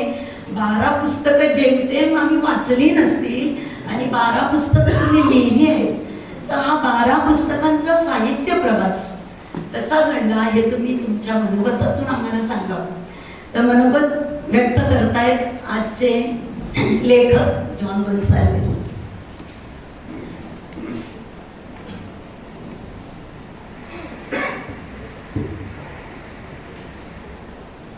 व्यासपीठावरील मान्यवर आणि उपस्थित सर्व मित्र परिवार, नातेवाईक, गावकरी, एका वर्तमानपत्रात चांगला संपादकीय लेखा सौने वाचल्यानंतर त्या संपादकीय लिहिलं होतं की सिगारेटचे दुष्परिणाम, आणि त्या बाईचा मिस्टर होता तासाला अर्धा तासाला जेव्हा जमेल तेव्हा खूप सिगारेट ओढायचं. तिला खूप बरं वाटलं की संपादका आपल्या घरातली बाजू घेतात. तिने वाचल्यानंतर तिने आपल्या नवऱ्याला वाचायला दिलं आणि सांगितले हे संपादकीय वाच. त्याने तो लेख वाचला, वर्तमानपत्र बाजूला ठेवलं आणि सांगितलं आजपासून बंद. तिला खूप आनंद झाला. तिने आपल्या सगळ्या मुलांना बोलवलं आणि बघा आपल्या वडिलांनी मी कितीपासून सांगते, कधीपासून सांगते, किती पूर्वी सांगितलं, काही फरक पडत नाही. पण वर्तमानपत्रात आज एक संपादकीय आलं आणि त्यांनी सांगितलं सिगारेटचे दुष्परिणाम, आणि त्यात आणि वडील सांगतात की म्हणजे माझे आपले बाबा सांगतात की बंद. तेव्हा ते मिस्टर म्हणाले घाई करू नकोस, आजपासून पुस्तक वाचणे बंद, वर्तमानपत्र वाचणे बंद. अशी अवस्था असताना आमच्यासारखे वेळापील मनुष्य पुस्तके लिहितो आणि ग्रंथालयासारखी पुस्तके छापतात. येथे कुठेतरी प्रकाशाची ज्योत आहे असं मला वाटतं. अशा परिस्थितीत पुस्तक लिहित असताना खूप आनंद वाटत आहे. मला कळायला लागलं त्यापासून पुस्तकात माझ्या आयुष्यात प्रवेश केला आणि पुस्तकाने माझं बोट धरलं आणि मी पुस्तकाचं बोट धरलं आणि अजूनपर्यंत ते सुटलेलं नाही. महात्मा गांधीचे एक सुंदर वाक्य आहे, हिरे माणिक पाचू अशा नवरत्नापेक्षा एक श्रेष्ठ रत्न आहे आणि ते म्हणजे पुस्तक. आई बाबा गुरुजनानंतर जगात आहे एकच जागा ज्या जागेवर असते पुस्तक. युगायुगाची ज्ञान साठवून ताजी करून देते एक पुस्तक. संदर्भाची गरज भासता सणाचे देते हे पुस्तक. विश्व संस्कृती जपण्याआधी आधीच जपूया केवळ पुस्तक. भेट म्हणून घ्यावे पुस्तक, भेट म्हणून घ्यावे पुस्तक. अशा परिस्थितीत मी जो घडलो संपूर्ण इतिहास काय सांगत नाही, पण माझे दोन हात आहेत. एक हात आहे कार्यकर्त्याचा. कार्यकर्ता म्हणून फादर ऑस्कर कोलासो यांनी मला उमराच्या पॅरिस काउन्सिलमध्ये घेतलं. त्यानंतर युवा अभियान, Vincent D Paul society, medical fund, Dnyanjyot संघटना हे उमरात कार्य करीत असताना वसई पातळीवर वसई युवक संघटना, युवदर्शन, त्यानंतर सुवार्ता परिवार, हरित वसई चळवळ, विविध आंदोलनात घेतलेला सहभाग, निर्भय आंदोलन, निर्भय जनसंचार, तर आजपर्यंत प्रबोधन प्रतिष्ठापर्यंत एक कार्यकर्ता म्हणून माझी एक झलक झालेली आहे. या सगळ्यांचं श्रेय ह्या वरील सर्व संघटनेला आहे. प्रत्येक संघटनेकडून जे जे काय चांगलं घेतलंय ते मी घेण्याचा प्रयत्न केलेला आहे. माझा दुसरा हात आहे तो थोडंफार लेखन करण्याचा, आणि त्या घडवण्यात दोन संस्था अतिशय महत्वाची. एक आहे युवदर्शन. फादर जोएलने मला युवदर्शन द्वैमासिकाचे संपादक केलं. त्यानंतर सुवार्तामध्ये फादर ब्रिटो यांनी बोलवून घेतलं आणि सुवार्तामध्ये father Brito, monsignor Correia, father Andre Rodrigues, father Ramon Pereira आणि सध्याचे विद्यमान संपादक फादर अनिल, या सर्वांच्या प्रेरणेने मी थोडीफार साहित्य सेवा करू शकतो. आणि घरातील व्यक्तीचा पाठिंबा नसेल तर तुमच्या जवळ पंख असून काही उपयोग नाही. पंखाला बळ देण्याचे सामर्थ्य शैला गोन्सल्विस, माझी मुलगी, माझा जावई, आमच्या घरातले माझे भावंड, सर्वस्वी आई वडील, गावातले व्यक्तीने कसं सहकार्य केले मी सांगत नाही. सगळं चॅप्टर ते या पुस्तकातलं आहे. प्रत्येक व्यक्ती इथे उपस्थित आहे त्या प्रत्येक व्यक्तीचा मी नामोल्लेख करू शकतो एवढी प्रत्येकाची ओळख आहे. पण त्या सगळ्यांचं सहकार्य मला मिळालेलं आहे. आणि आत्ताचे फादर धर्मगुरू, आजपर्यंत आलेले सगळे उमराचे धर्मगुरू, पॅरिस बिशप, त्यांनी कधीही मला नाही म्हटलं नाही. आज ज्याने ग्रंथ प्रकाशित केले की ज्याच्या नावातच ग्रंथ आहे ते ग्रंथाई प्रकाशन, त्या प्रकाशनचे विश्वस्त सुदेशजी गडद चिरोलीच्या डोंगराळ भागापासून अमेरिका, इंग्लंड ह्या परदेशात सुद्धा ग्रंथ प्रचार, वाचन संस्कृती, वाचन जोपासना याच्यासाठी परिश्रम घेणारे सुदेशजी, त्यांचे वैशिष्ट्य सगळीकडे फिरून सुद्धा पाय मात्र जमिनीवर आहे. आणि तेव्हा मला विठ्ठल वाघ या कवितेची आठवण येते. चंद्र आणि सूर्य आले जरी हाती, पावलाठाची सुटून माती, त्याच्या जमिनीखाली पायाखाली जमीन आहे, हे त्यांचं मोठेपण आहे. त्याच जोडीला ग्रंथालयाच्या संयोजक उपक्रम संयोजन करतात विविध त्या धनश्री मॅडम, त्यांच्या नावात धनश्री आहे. धन आहे की मला माहीत नाही, पण ज्ञान नक्कीच आहे आणि म्हणून मी त्याला ज्ञानश्री म्हणतो. अगदी मृदू स्वभावात प्रत्येक वेळेला ते आपुलकीने चौकशी करतात आणि समस्या असेल त्याच्यातून पुढे जाण्यास ते मार्ग करतात. पुस्तकाचं परीक्षण कोणी करावं तर फादर डॉक्टर रॉबर्ट डिसूजा. विवेकानंदाचं एक वाक्य आहे, कधी कधी 100 पुस्तके वाचण्याऐवजी एका व्यक्तीच्या सहवासात आपण असलो की आपलं विचाराचं परिवर्तन होतं किंवा आपल्या ज्ञानात वृद्धी होती, ज्ञानवृद्धी होती. याची परिचिती जीवनदर्शन केंद्रात असताना फादर रॉबर्टची मी अनुभवलेली आहे. रामदास स्वामीच्या शब्दात एकच सांगायचं म्हणजे फादर रॉबर्ट म्हणजे अभ्यासोनी प्रगटात. फादर रॉबर्ट धन्यवाद. माझा कावड पुस्तकाच्या प्रकाशनासाठी जे दिल्लीहून इथे आली, रूपवंत फुलेच्या प्रकाशनासाठी तलासरी गांगणगाव येथे आली आणि आजच्या पुस्तकाच्या प्रकाशनासाठी वसई पूर्वेला एव्हरशाईन हिल स्टेशनवरून येथे आलेले आहे. ते माझे गुरुमित्र आहेत. बाबा आमटीचे एक सुंदर वाक्य आहे, भान ठेवून योजना आखाव्यात आणि बेभान होऊन त्या राबवाव्यात, हा अध्याय मी त्यांच्याकडून घेतलेला आहे. आज सर्वत्र बोली भाषेचा माहोल आहे किंवा बोली भाषेला चांगले दिवस आहेत, पण 40-50 वर्षापूर्वी फक्त आपण घरातच बोली भाषा बोलत होतो. ते ग्रंथरूपात आणण्याचं काम मनसेने केलेलं आहे. बोली भाषेचे गाढे अभ्यासक आणि अजूनही 80व्या वर्षात असूनही प्रत्येक गोष्टीला मला मदत करत असतात. गोव्याला साहित्य अकादमीचा कार्यक्रम होता तेव्हा मनसेच्या बरोबर मी गेलो होतो. तिथे आम्ही या पुस्तकाविषयी चर्चा केली आणि त्याच्यातले काही उणिवा राहिलेल्या त्या कमी केल्या. वाटेत येताना परतीच्या प्रवासात डॉक्टर सिसिलिया कारवालो भेटले. त्यांना मनसेने बोलले की जॉन असं असं पुस्तक लिहिते. सिसिलिया कारवालोने सुद्धा ते पुस्तक बघितलं, त्यांनी सुद्धा काही मोलाच्या सूचना दिल्या. जे जे चांगलं असेल ते घ्यायला काय हरकत नाही. सिसिलिया मॅडमने सुद्धा मी आज या ठिकाणी आभार मानतो. मुखपृष्ठ करणारे सतीश भावसार, त्याशिवाय माझा मित्र स्टॅनली गोन्साल्विस. पुस्तकाला मी नाव दिलं होतं पुस्तके माझा सांगात, पण स्टॅनी आणि मी आम्ही विचार केल्यानंतर पुस्तकाचं नाव बदललं. ज्याच्या हाती पुस्तक सगळ्यासाठी म्हणून ते नाव बदलू शकतो.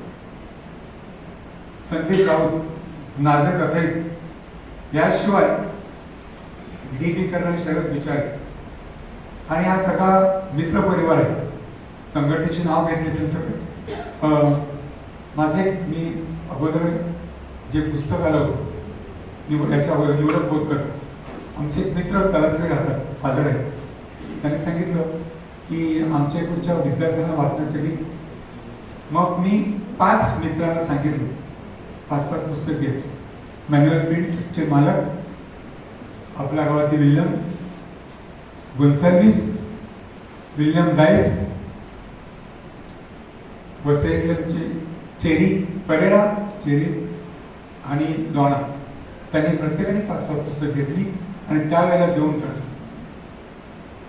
पुस्तक प्रकाशनाच्या अगोदर त्याच धर्मगुरूचा फोन आला, आदिवासी भागात काम करतात, जाऊन मला पुस्तकं हवी.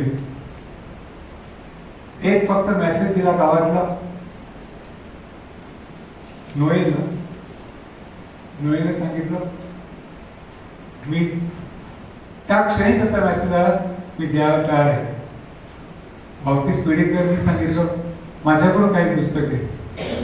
आणि रात्री झोपण्याच्या अगोदर जारकेमधला फ्रान्सिस लोपिसचा फोन आला, जॉन तुझ्या एका पुस्तकाचा खर्च करायला मला आवडेल. मी त्याच्याकडून काय खर्च केला नाही. तो शेतकरी आहे, जातीचा हाडाचा शेतकरी आहे, आम्ही फावल्याचा शेतकरी आहे. शेतकऱ्याचे कष्ट काय ते मला माहिती आहे, पण तुमची जी सदिच्छा आहे ना, तीच मला पुस्तकं लिहायला प्रेरणा.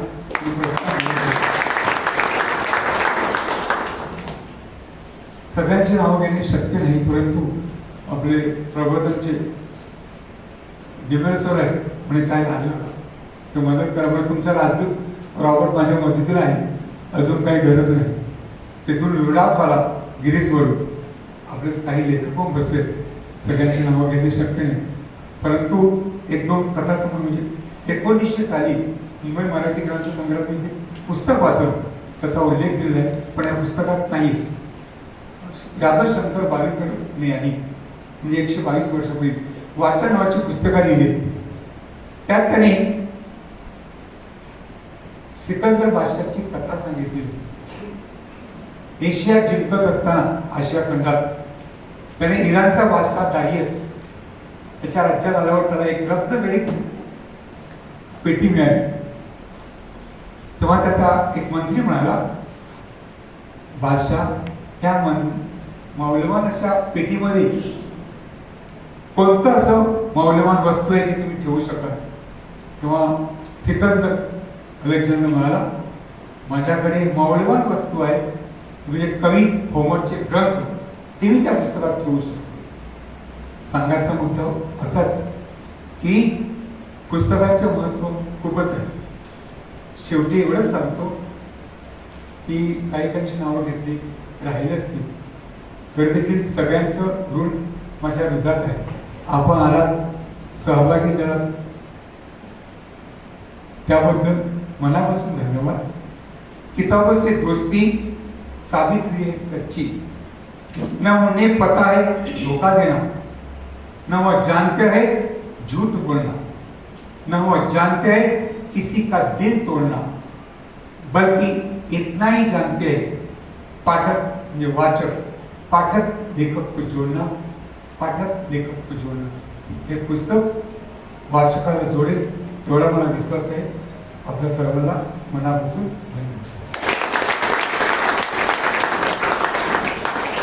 धन्यवाद जॉन गोन्साल्विस. इथे मला 2 गोष्टी नमूद करायच्या वाटतात की तुम्ही हातांविषयी सांगितलं तर तुमचा एक हात जो धर्मगुरू तुमचाच हात नाही तर आमच्या सर्वांचा. म्हणजे धर्मगुरू म्हणजे त्यांच्या पायाच्या धुळीचं तीर्थ प्यावं इतके वंदनीय, इतकं आदरणीय आहे आमच्यासाठी. आमचा जो काही विकास आहे तो केवळ आणि केवळ या धर्मगुरू या विभूतींमुळे आहे.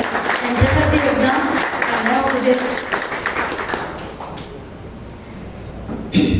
शतेषु जायते शूरा सहस्रेषु पंडिता वक्ता दशसहस्रेषु दाता भवती मानवा. 100त एखादा शूर असतो, 1000त एखादा पंडित असतो, 10,000त एखादा वक्ता असतो, पण दात्यांची मात्र वानवा. पण आमच्याकडे तसं नाही. लेखकांच्या मनोगतात आपण ऐकलं, नोबेल विल्यम यासारखे कितीतरी दाते पुढे आले आणि त्यांनी पुस्तकं विकत घेतली. मी सुद्धा तुम्हाला आवाहन करते की जाताना आपल्या हातात ज्याच्या हाती पुस्तक ते पुस्तक खरेदी करा. तसंच बाहेर ग्रंथालय प्रकाशनाने पुस्तक विक्रीसाठी प्रदर्शनासाठी मांडलेलं आहे, तिथेही तुम्ही अवश्य भेट द्या. मला माहीत आहे उन्हाची तिरीप आहे, परंतु उन्हाच्या तिरपेत आपण वाचनाच्या शीतलतेचा कवडसा शोधूया ही विनंती. युवदर्शन म्हटलं ना की फ्रेंच कटवाले गोरे गुंटे फादर जोएल डिगुना हे असं समीकरण मला तरी म्हणजे भावतं. म्हणजे युवदर्शन म्हणजे फादर जोएल डिगुना एवढंच आम्हाला माहीत होतं. आमच्यासारख्या गरीब मुलांना फ्रान्स सारख्या परदेशात भेट घडवून आणली, त्यांना परदेश प्रवास करविला. हे सगळं झालं आणि आमच्या युवांना असं बोलण्याचं किंवा जे स्टेज डेअरिंग दिलं, या सगळ्यांचं मूळ आणि या सगळ्यांचं दाता, या सगळ्यांमध्ये ज्याचा हात आहे ते म्हणजे डॉक्टर फादर जोएल डिगुना, वसई धर्मप्रांताचे vicar general, Evershine city hill station म्हणाले, त्या चर्चचे प्रमुख धर्मगुरू फादर जोएल डिगुना यांनी आपले विचार मांडावेत अशी मी त्यांना विनंती करतो.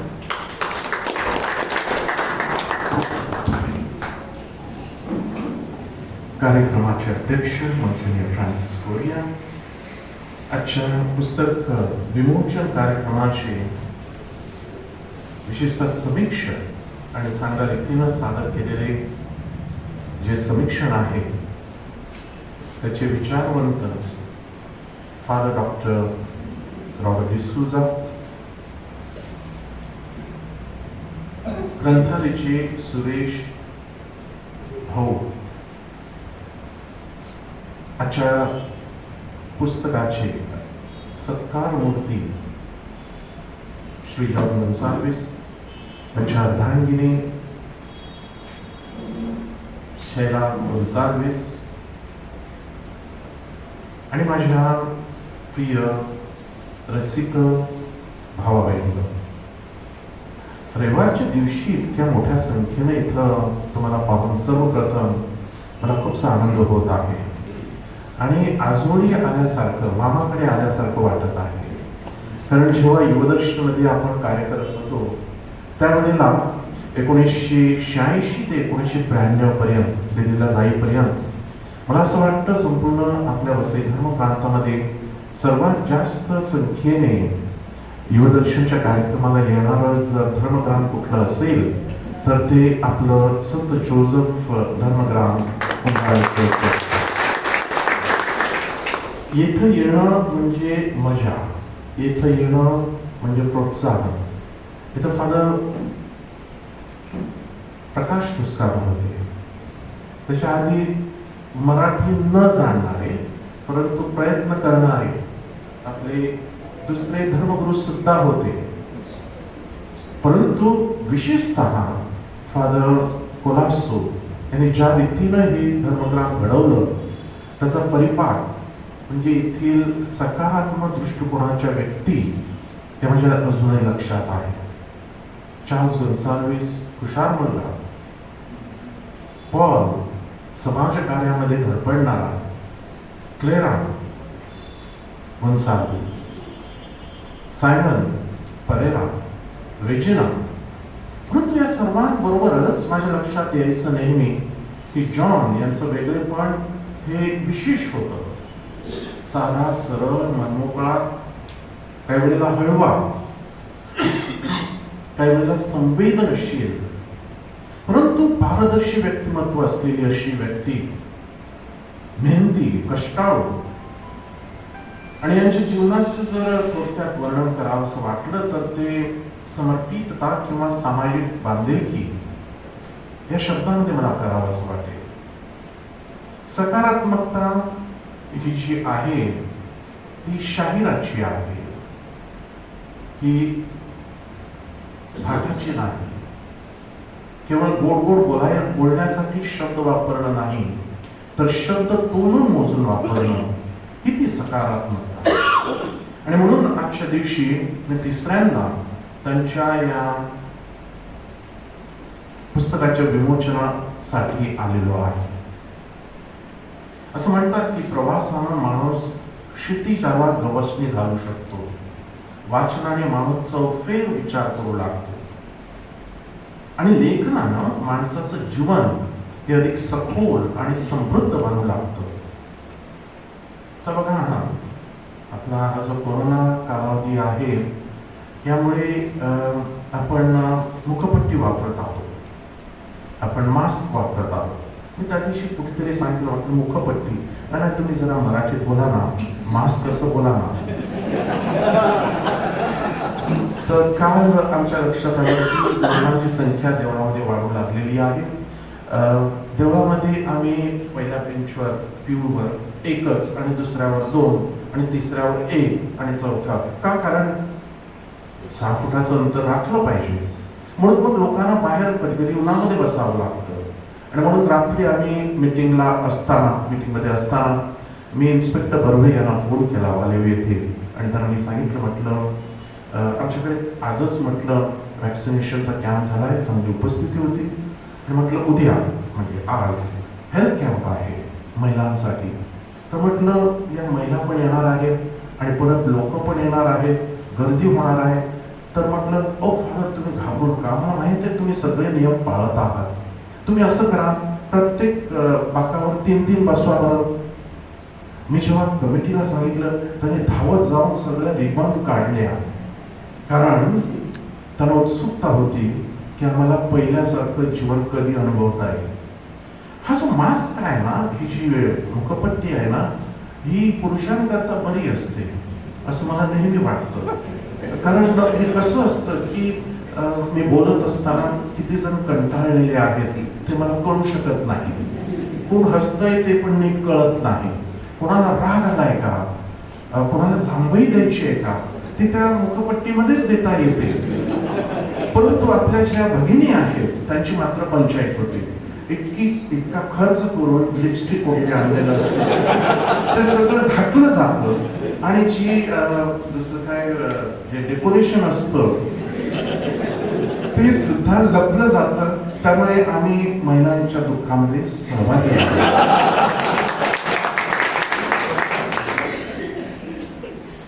मास्क पेक्षा मिरर हा अधिक प्रभावी असतो. म्हणजे मुखपट्टीपेक्षा आरसा चांगला असतो. आरसा जसा आहे तसं आपल्याला दाखवतो, आपल्याला पारदर्शक बनवतो.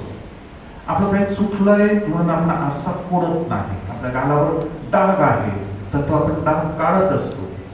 परंतु मास्क मध्ये आपण बरंच काही लपवत असतो. की तरी सुद्धा आपल्याला मास्क या दिवसांमध्ये वापरावं लागत आहे. पारदर्शकता आवश्यक आहे. आणि जॉनच्या लेखनामध्ये, त्यांच्या विचारामध्ये, त्यांच्या दृष्टिकोनामध्ये, त्यांचं जे जीवनविश्व आहे, वर्ल्ड व्ह्यू, त्यामध्ये मला अस्सलतेचा प्रत्यय येत आहे. ते ओथंबून भरलेला आहे, ओतप्रोत वाहत आहे. आणि म्हणूनच त्यांच्याकडे मी मागणी केली की म्हटलं इथं येण्याच्या आधी मला पुस्तक पाहायला मिळेल का, कारण पुस्तकाच्या विमोचनासाठी जायचं आणि बघ्याची भूमिका घ्यायची, हवेत तीर मारायची, यापेक्षा नक्की लेखकानं तिथं काय सांगितलेलं आहे ते म्हटलं वाचायला आवडेल. अर्थात या दिवसांमध्ये धावपळ चालली आहे, त्यामुळे काही विशिष्ट कामं पण आहेत, त्यामुळे सगळंच काही जमत नाही. परंतु तरी सुद्धा मी त्यांचं पुस्तक वाचत असताना मला जाणवलं की त्यांच्यामध्ये बालकवींची मृदुता आहे. खांडेकरांचं तत्वज्ञान ओथंबून भरलेलं आहे.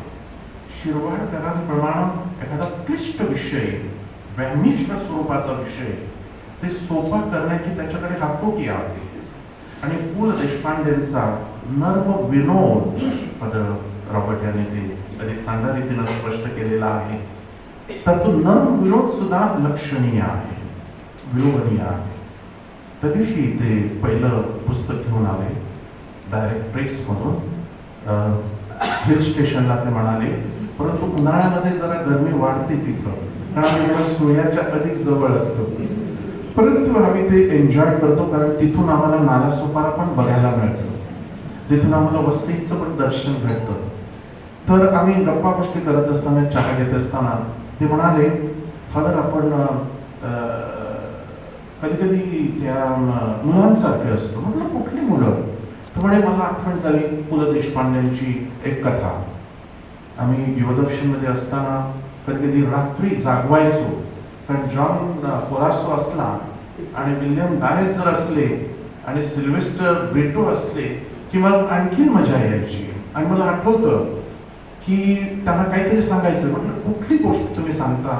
तर म्हणे एका शाळेमध्ये एक मास्तर गेले एका गावामध्ये, आणि ती जी शाळा होती ती शाळा फार मागासलेली होती, खेड्यातली होती आणि मुलं नीट शिकत नव्हती.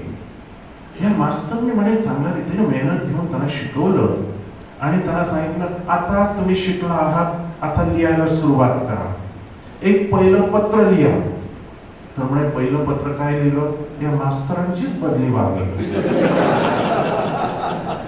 तर असं कधी कधी होतं म्हणे की आपण ज्या ठिकाणी आपल्याला शिकवलेलं आहे ती शाळा विसरतो, शिक्षक विसरतो. ज्या ठिकाणी आपण लहानाचे मोठे झालो ते रूम जे असतं ते आपण विसरू लागतो. पण मला जाणवतंय की जॉन मध्ये ही ऋणभरीत अंतःकरणाची जी मोठी देणगी आहे ती लाजवाब आहे. तो त्यांचा स्थायी भाव आहे, तो त्यांचं पिंड आहे. आणि त्यामुळे आपल्या लक्षात येईल त्यांचं लेखन हे आपल्याला भावतं, आपल्या अंतःकरणाचा ठाव घेतं. अर्थात देवाशी शैलाताईंनी सांगितलं की मी जबाबदार आहे असं काहीतरी मला वाटायला लागलं त्यांना एकत्र आणण्यामध्ये. पण मला सांगायचं युवदर्शन जबाबदार आहे आणि श्रेय युवदर्शनला घ्यावं लागेल. कारण जेव्हा युवदर्शनमध्ये मी होतो आणि काही वर्ष संपादन मी करत असे, परंतु हळूहळू वेस्टर्न रिजनची जबाबदारी येऊ लागली, आणखीन जबाबदारी वाढायला लागल्या आणि मला जाणवलं ही जबाबदारी अधिक समर्थपणे कोण पेलू शकेल. त्यावेळेला कमिटीने ठरवलं जॉन यांना संपादक करावं. कधी कधी संपादक हे संतापक पण असतात, त्यामुळे गोंधळ होतो. परंतु हे जे संपादक होते ते सगळ्यांना सामावून घेणारे होते. त्यामध्ये त्यांनी आणि आम्ही ठरवलं वेगवेगळ्या व्यक्तींना संधी द्यायची, त्यांना घडवायचं, नवीन संपादक तयार करायचे. त्यामध्ये शैलाताईंना बोलावलं गेलं आणि त्यांची हृदय कधी जुळली ते मला पण कळलं नाही. तर हे दैवी योजना आहे. आणि मला असं वाटतं लग्न ही स्वर्गामध्ये जुळतात आणि पृथ्वीवर साजरी होतात. त्या पृथ्वीवर साजरा केलेल्या लग्नासाठी मी हजर होतो. शैला या आपल्या वसईच्या वर्तक कॉलेजमधून BA ला मराठी व्याकरणामध्ये पहिल्या आलेल्या व्यक्ती आहेत. आणि अशी गुणी मुलगी, अशी तरुणी आम्ही प्रत्यक्ष पाहत होतो. नागभाग येथे शिबिर असायची त्यावेळेला. अशी व्यक्ती त्यांना सहचारिणी म्हणून लाभली. खरोखर मला असं वाटतं दैवी योजना होती आणि त्यामुळे त्यांनी बराचसा खर्च वाचवला असं मला वाटतं. कारण व्याकरण तपासण्याचं काम मोफत त्यांनी केलेलं आहे. आणि परत प्राजक्तासारखी मुलगी पहिली वाचिका, वाचणारा पहिलं कसं काय बरोबर आहे का बघ बरं. तर हे जे आहे हे घरातल्या घरात जे वाचन मंडळ, लेखन मंडळ तयार होत आहे यामध्ये परमेश्वरी आशीर्वाद देखील आहे असं मला राहून वाटतं. ही जी 26 प्रकरणं आहेत, ही 26 चिंतन आहेत असं मला वाटतं. यामध्ये वाचन संस्कृती या पुस्तकामध्ये आपल्याला वाचन संस्कृती ही कशी आवश्यक आहे, अंगभूत आहे ते आपल्याला समजावून सांगितलेलं आहे. शब्द शब्द जपून ठेव, शब्द ही अनुभवाची चिरंजीव मूर्ती असते हा जो लेखकाचा विचार आहे. आणि शब्द ज्ञानाचा खजिना व भावनाचा डोह आहे. ही वाक्य मनाला स्पर्शून जातात. पुस्तकातली अर्पण पत्रिका फादर रॉबर्ट यांनी या प्रकरणातील, या लेखातील महत्वाचा मुद्दा मांडलेला आहे. आणि या ठिकाणी अब्दुल कलाम यांना जेव्हा प्रश्न विचारला गेला सगळ्यात मोठा शत्रू कुठला, त्यावर त्यांचं उत्तर गरिबी हा आपला शत्रू आहे. हे जे नेमकेपण आहे हे नेमकेपण त्यांनी त्यांच्या पुस्तकातून, इंग्रजी पुस्तकातून टिपलेलं आहे. यावरून हा माणूस नुसता आपला लेखक, नुसता लेखक नाही तर संशोधक देखील आहे. इटालियन भाषेमध्ये ट्रादेरे आणि ट्रादुरे नावाची दोन क्रियापद आहेत. म्हणजेच अनुवाद करणं म्हणजे जणू काही विश्वासघात करणं लेखकाचा. कारण कधी कधी अनुवाद करता करता तो जो लेखक असतो त्याचं बरोबर अचूक शब्दामध्ये नेमक्या रीतीनं अनुवाद करण्याची जी जबाबदारी असते ती कामगिरी पुढे कौशल्याने आपल्या लेखकाने केलेली आहे. आणि इथं ते नुसते आपल्या मराठी भाषेवरच अवलंबून न राहता विविध भाषांचा त्यांनी मागोवा घेतलेला आहे. हे देखील या आपल्या पुस्तकातील वैशिष्ट्य आहे. आणि हे या पुस्तकाचं माझ्या मते व्यवच्छेदक लक्षण आहे की वेगवेगळ्या भाषांतील आणि वेगवेगळ्या थरातील पुस्तकांचा त्यांनी अभ्यास केलेला आहे आणि नेमक्या शब्दामध्ये त्यांनी ते मराठीमध्ये उतरवलेलं आहे.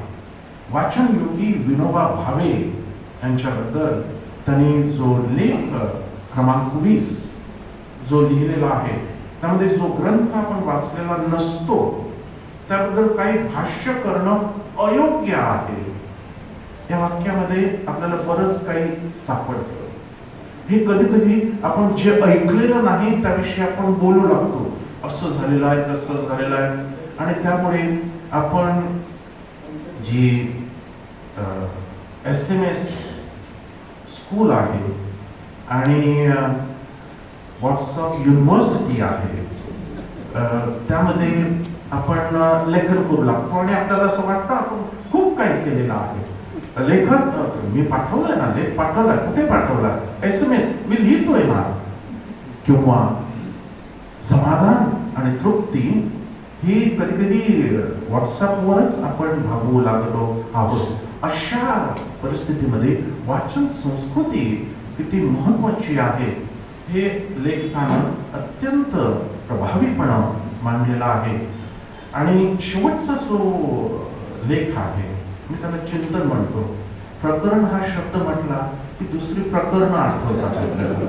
त्यामुळे मी शेवटचा जो लेख आहे तो ग्रंथ आमचे साथी, ग्रंथ आमचे हाती, यामध्ये पुस्तके ही थंडगार असतात पण ते उबदार मित्र असतात. हे जे वाक्य आहे आणि पुस्तकं हे मित्र असतात. याद्वारे लेखकानं आपल्याला आपल्या सोबतीसाठी पुस्तकं कशी मदत करू शकतात हे देखील सांगितलेलं आहे. आणि म्हणून आजच्या दिवशी मला सांगावंसं वाटतं की माझ्यासाठी बायबल जे पुस्तकांचं पुस्तक आहे, 73 पुस्तकांचं एक पुस्तक आहे. त्याचा अभ्यास करत असताना मला अनेक वेळेला जॉनने सांगितलं त्याप्रमाणे तो सहयोगाचा आणि साहचर्याचा अनुभव आलेला आहे. ययाती कादंबरी अजूनही माझ्या बरोबर आहे. मृत्युंजय पुस्तक हे सुद्धा अजून मी जरी इंग्रजी पॅरिशमध्ये असलो आणि सकाळी दुपारी संध्याकाळी जेवण खाणं, बोलणं, झोपणं, स्वप्न पाहणं हे सगळं इंग्रजीमध्येच करावं लागतं. इथं मराठी बोलता येत नाही कारण सगळं इंग्लिश स्पीकिंग पॅरिश आहे. तरी सुद्धा ही पुस्तकं मी बरोबर घेतलेली आहेत. आणि जेव्हा पापडीवरून निघालो तेव्हा काही मित्र सांगत होते ती मराठी पुस्तकं तुम्ही तिथं नेऊ नका उगाच, तिथं इंग्रजी पुरेशी आहे तुम्हाला कारण ती जरा वजनी आहे. मी त्यांना सांगितलं पण ती माझी मायबोली आहे आणि त्यामुळे मराठी हे मी विसरू शकत नाही जरी इंग्रजी पॅरिशमध्ये असलो तरी. आणि अशा या दृष्टिकोनातून आपल्याला विशेष अभिनंदन करावं असं वाटतंय की इतर जण पार्टीला जात आहे, मजा मौज करत आहे, आपल्या मनाप्रमाणे वागत आहे. अशा वेळेला पुस्तकं घेऊन बसणं आणि वाचणं हे स्तुत्य आहे. अंधाऱ्या रात्री सगळेजण झोपलेले आहेत, झोप येत आहे. काही जण हल्ली सुद्धा जागेपणी झोपत असते परंतु काही जण जागेपणी झोपत पण असतात. तर असं हे जे विचित्र चित्र आहे अशा वेळेला अंधाऱ्या रात्री सुद्धा जॉन सारखा माणूस लेखन करत बसतो आणि त्याद्वारे त्याची आपल्या मायबोलीशी किती निष्ठा आहे हे ते व्यक्त करत आहे. हे खरोखर स्तुत्य आहे, अभिनंदनीय आहे. त्यांचा जो त्याग आहे, स्वामी विवेकानंदाप्रमाणे ते ध्येयाने झपाटलेले आहे. ते ध्येय त्यांना दिसत आहे आणि त्या ध्येया मागे ते धावत आहे. आणि ती जी सामाजिक बांधिलकी आहे ती आपल्या पुस्तकामध्ये प्रखरपणे जाणवत आहे. आणि म्हणून मी त्यांचं अभिनंदन करत आहे. 11 पुस्तकं, हे 12वं पुस्तक आहे. अजून बरंच काही येणं आहे, इथं संपलेलं नाही.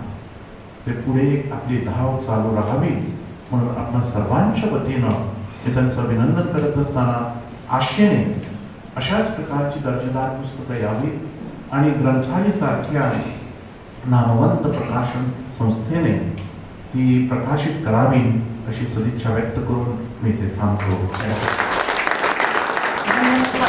आपल्या शुभेच्छा आणि मार्गदर्शनाबद्दल. आणि एक आम्ही सकारात्मक घेतो की तुम्ही जे मगाशी म्हणलात की स्त्रियांची भारी दुःख वाटतं मुखपट्टीसाठी, आणि तुम्ही आमच्या सोबत आहात, तुम्हाला आमची सहवेदना आहे, याचं कुठेतरी आम्हाला आनंद होतोय. असं आता आजच्या या प्रकाशन सोहळ्याचा मानबिंदू आणि सर्वजण ज्यांचे विचार ऐकण्यासाठी कर्णातून आहेत, इतिहासाचे गाढे अभ्यासक, वसईच्या संस्कृतीचे अभ्यासक, ज्येष्ठ साहित्यिक आदरणीय मॉन्सिनियर फ्रान्सिस कोरिया यांनी आपल्या सहज सुलभ शैलीत अध्यक्षीय समारोप करावा अशी मी रसिक श्रोत्यांच्या वतीने आपणास विनंती करीत आहे. मॉन्सिनियर कोरिया.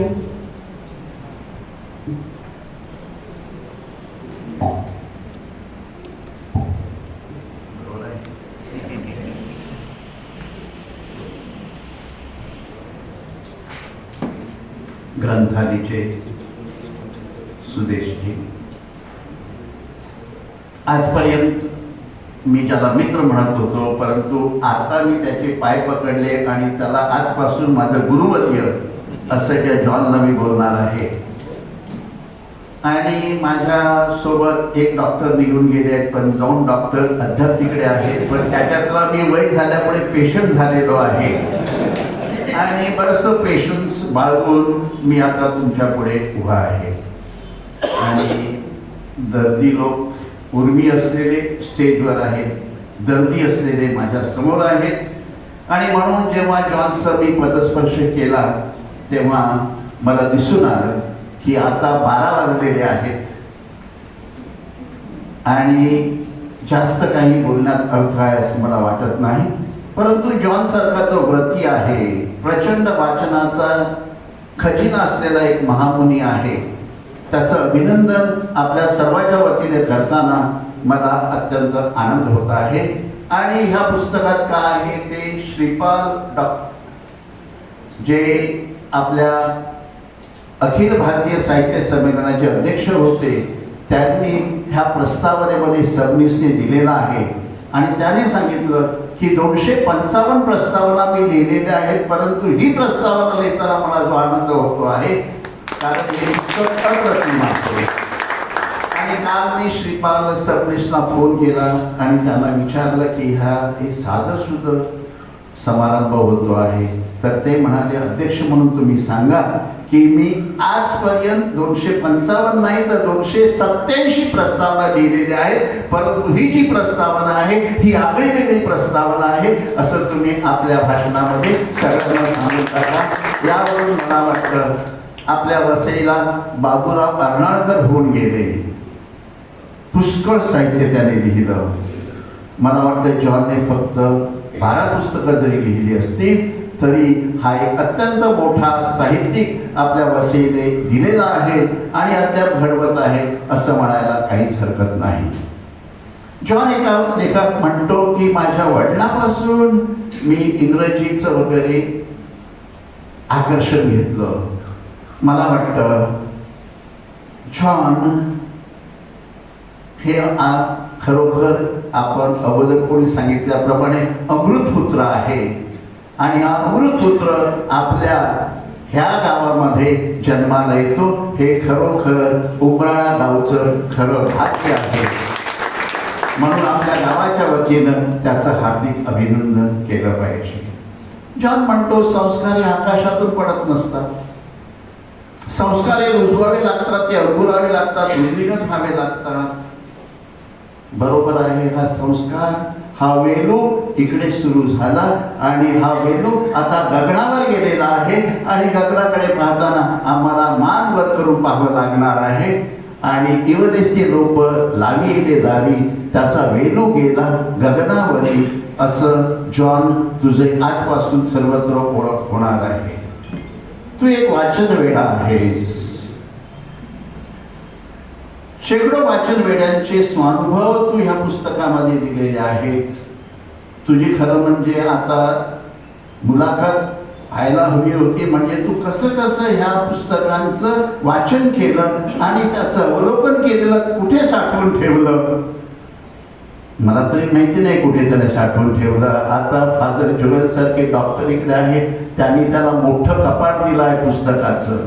त्या कपाटामध्येच त्याने ते सगळे वेलू ठेवलेले असतील. परंतु हे जे धन आहे हे तू आमच्या पुढे जॉन मांडतो आहे, हे खरोखर आमचं भाग्य आहे. आणि म्हणून ज्याच्या हाती पाळण्याची दोरी तो जगाउद्धारी, त्याचप्रमाणे ज्याच्या हाती हे पुस्तक असेल त्याला वेगळा अनुभव आल्याशिवाय राहणार नाही. म्हणून जसं माझ्या हातामध्ये पुस्तक आहे तसं प्रत्येकाच्या हातामध्ये हे पुस्तक असलं पाहिजे.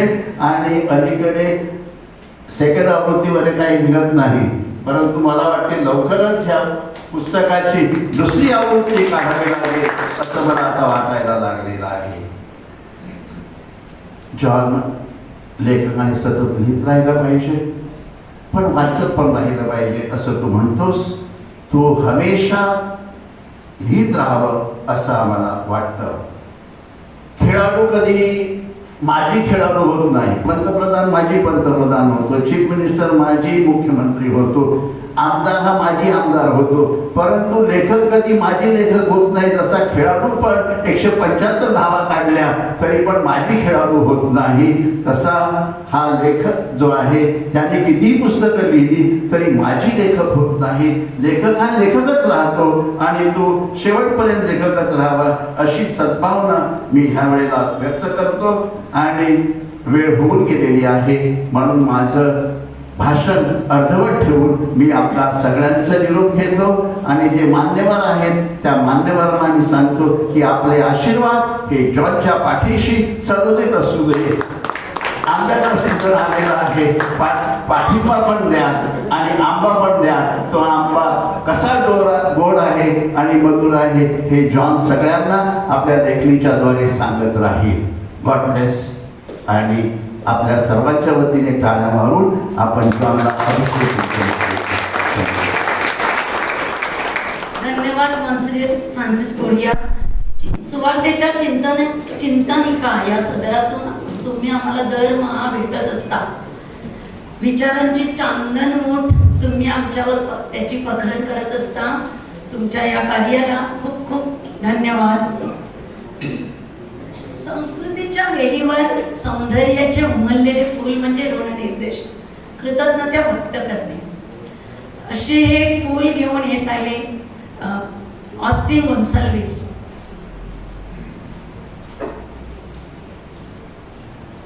आजच्या कार्यक्रमाचं पूर्ण विराम म्हणजे आभार प्रदर्शन. तर त्याबद्दल आमचे बंधू जॉन गोन्साल्विस यांनी आपल्यासाठी 12वं पुष्प प्रकाशित केलेलं आहे. मी त्यांच्या गोन्साल्विस कुटुंबाच्या वतीने, मराठी ग्रामस्थांच्या वतीने आणि समस्त उमराताच्या वतीने मनापासून अभिनंदन करतो आणि भावी कार्याला शुभेच्छा देतो. जगन्निधी परमेश्वराचे आभार. आज आपण तसं पाहिलं तर ख्रिस्ती लोक उपवास काळामध्ये आहोत.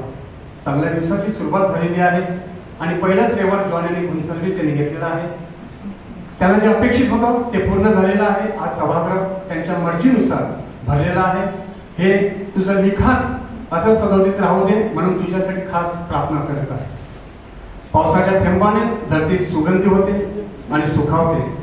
चांगल्या वक्त्याच्या सानिध्याने कार्यक्रम फार आनंदी आणि घट्ट होतो. आजच्या कार्यक्रमाचे अध्यक्ष, प्रमुख अतिथी त्याचप्रमाणे ग्रंथालयाचे प्रमुख विश्वस्त यांच्या उपस्थितीने आजचा हा कार्यक्रम फार आनंदी आणि घट्ट झालेला आहे. त्याबद्दल उपस्थित मान्यवरांचे गोंसाल्विस कुटुंबियाच्या वतीने मनापासून आभार. आमचे पॅरिसचे प्रमुख धर्मगुरू डॉक्टर फादर अनिल गोंसाल्विस काही अपार्य कारणास्तव आणि सभा असल्या कारणावरती निघून गेलेला आहे. त्यांनी हा हॉल उपलब्ध करून दिला आमच्या पुस्तक प्रकाशनासाठी. त्यासाठी फादर अनिल गोंसाल्विस, त्याचप्रमाणे फादर अमोल, सहाय्यक फादर रमेश आणि शिष्टांचे देखील गोंसाल्विस कुटुंबीय ऋणी आहे. आजच्या कार्यक्रमाची सुरुवात आपण प्रार्थना गीताने केली. या प्रार्थना गीतासाठी आमचे एक बंधू संजू गोंसाल्विस आणि त्याला साथ देणारे रिया गोंसाल्विस यांचे देखील आम्ही गोंसाल्विस कुटुंबीय मनापासून ऋणी आहे. आपले प्रेम, स्नेह आणि विश्वास यांचा अमूल्य ठेवा मनाच्या गाभारात जतन राहील जोपर्यंत आपल्यासारखे दर्दी सभागृहात उपलब्ध असतील. जॉन गोंसाल्विस आणि त्याचप्रमाणे या सभागृहामध्ये मी बघितल्याप्रमाणे 5 ते 6 लेखक आहेत की त्यांनी आपल्या स्वतःची पुस्तके प्रकाशित केलेली आहेत. घाबरू नका, दर्दी लोक पुष्कळ आहेत. आपल्या हातात जी लेखणी आहे ती अशी सदोदित पुढे चालू ठेवा. मागच्या रविवारीच मॅक्सवेल लोपिस यांचं देखील पुस्तक प्रकाशित झालं. मॉरिस पिडिकर साहेब आहेत, यांचं आगामी पुस्तक प्रकाशित होत आहे. मागील वर्षामध्ये ग्रंथालयाने प्रकाशित केलेलं टपाल साहेबी परेरा आणि डॅनियल मस्करीस यांचं मंच या पुस्तकाला राष्ट्रीय शासनाने पुरस्कार देखील दिलेला आहे. या होत्तर तरुणांचे देखील हे सभागृह अभिनंदन करत आहे. शेवटी आपल्या सर्वांना धन्यवाद देऊन आपण राष्ट्रगीताने कार्यक्रमाची सांगता करणार आहोत.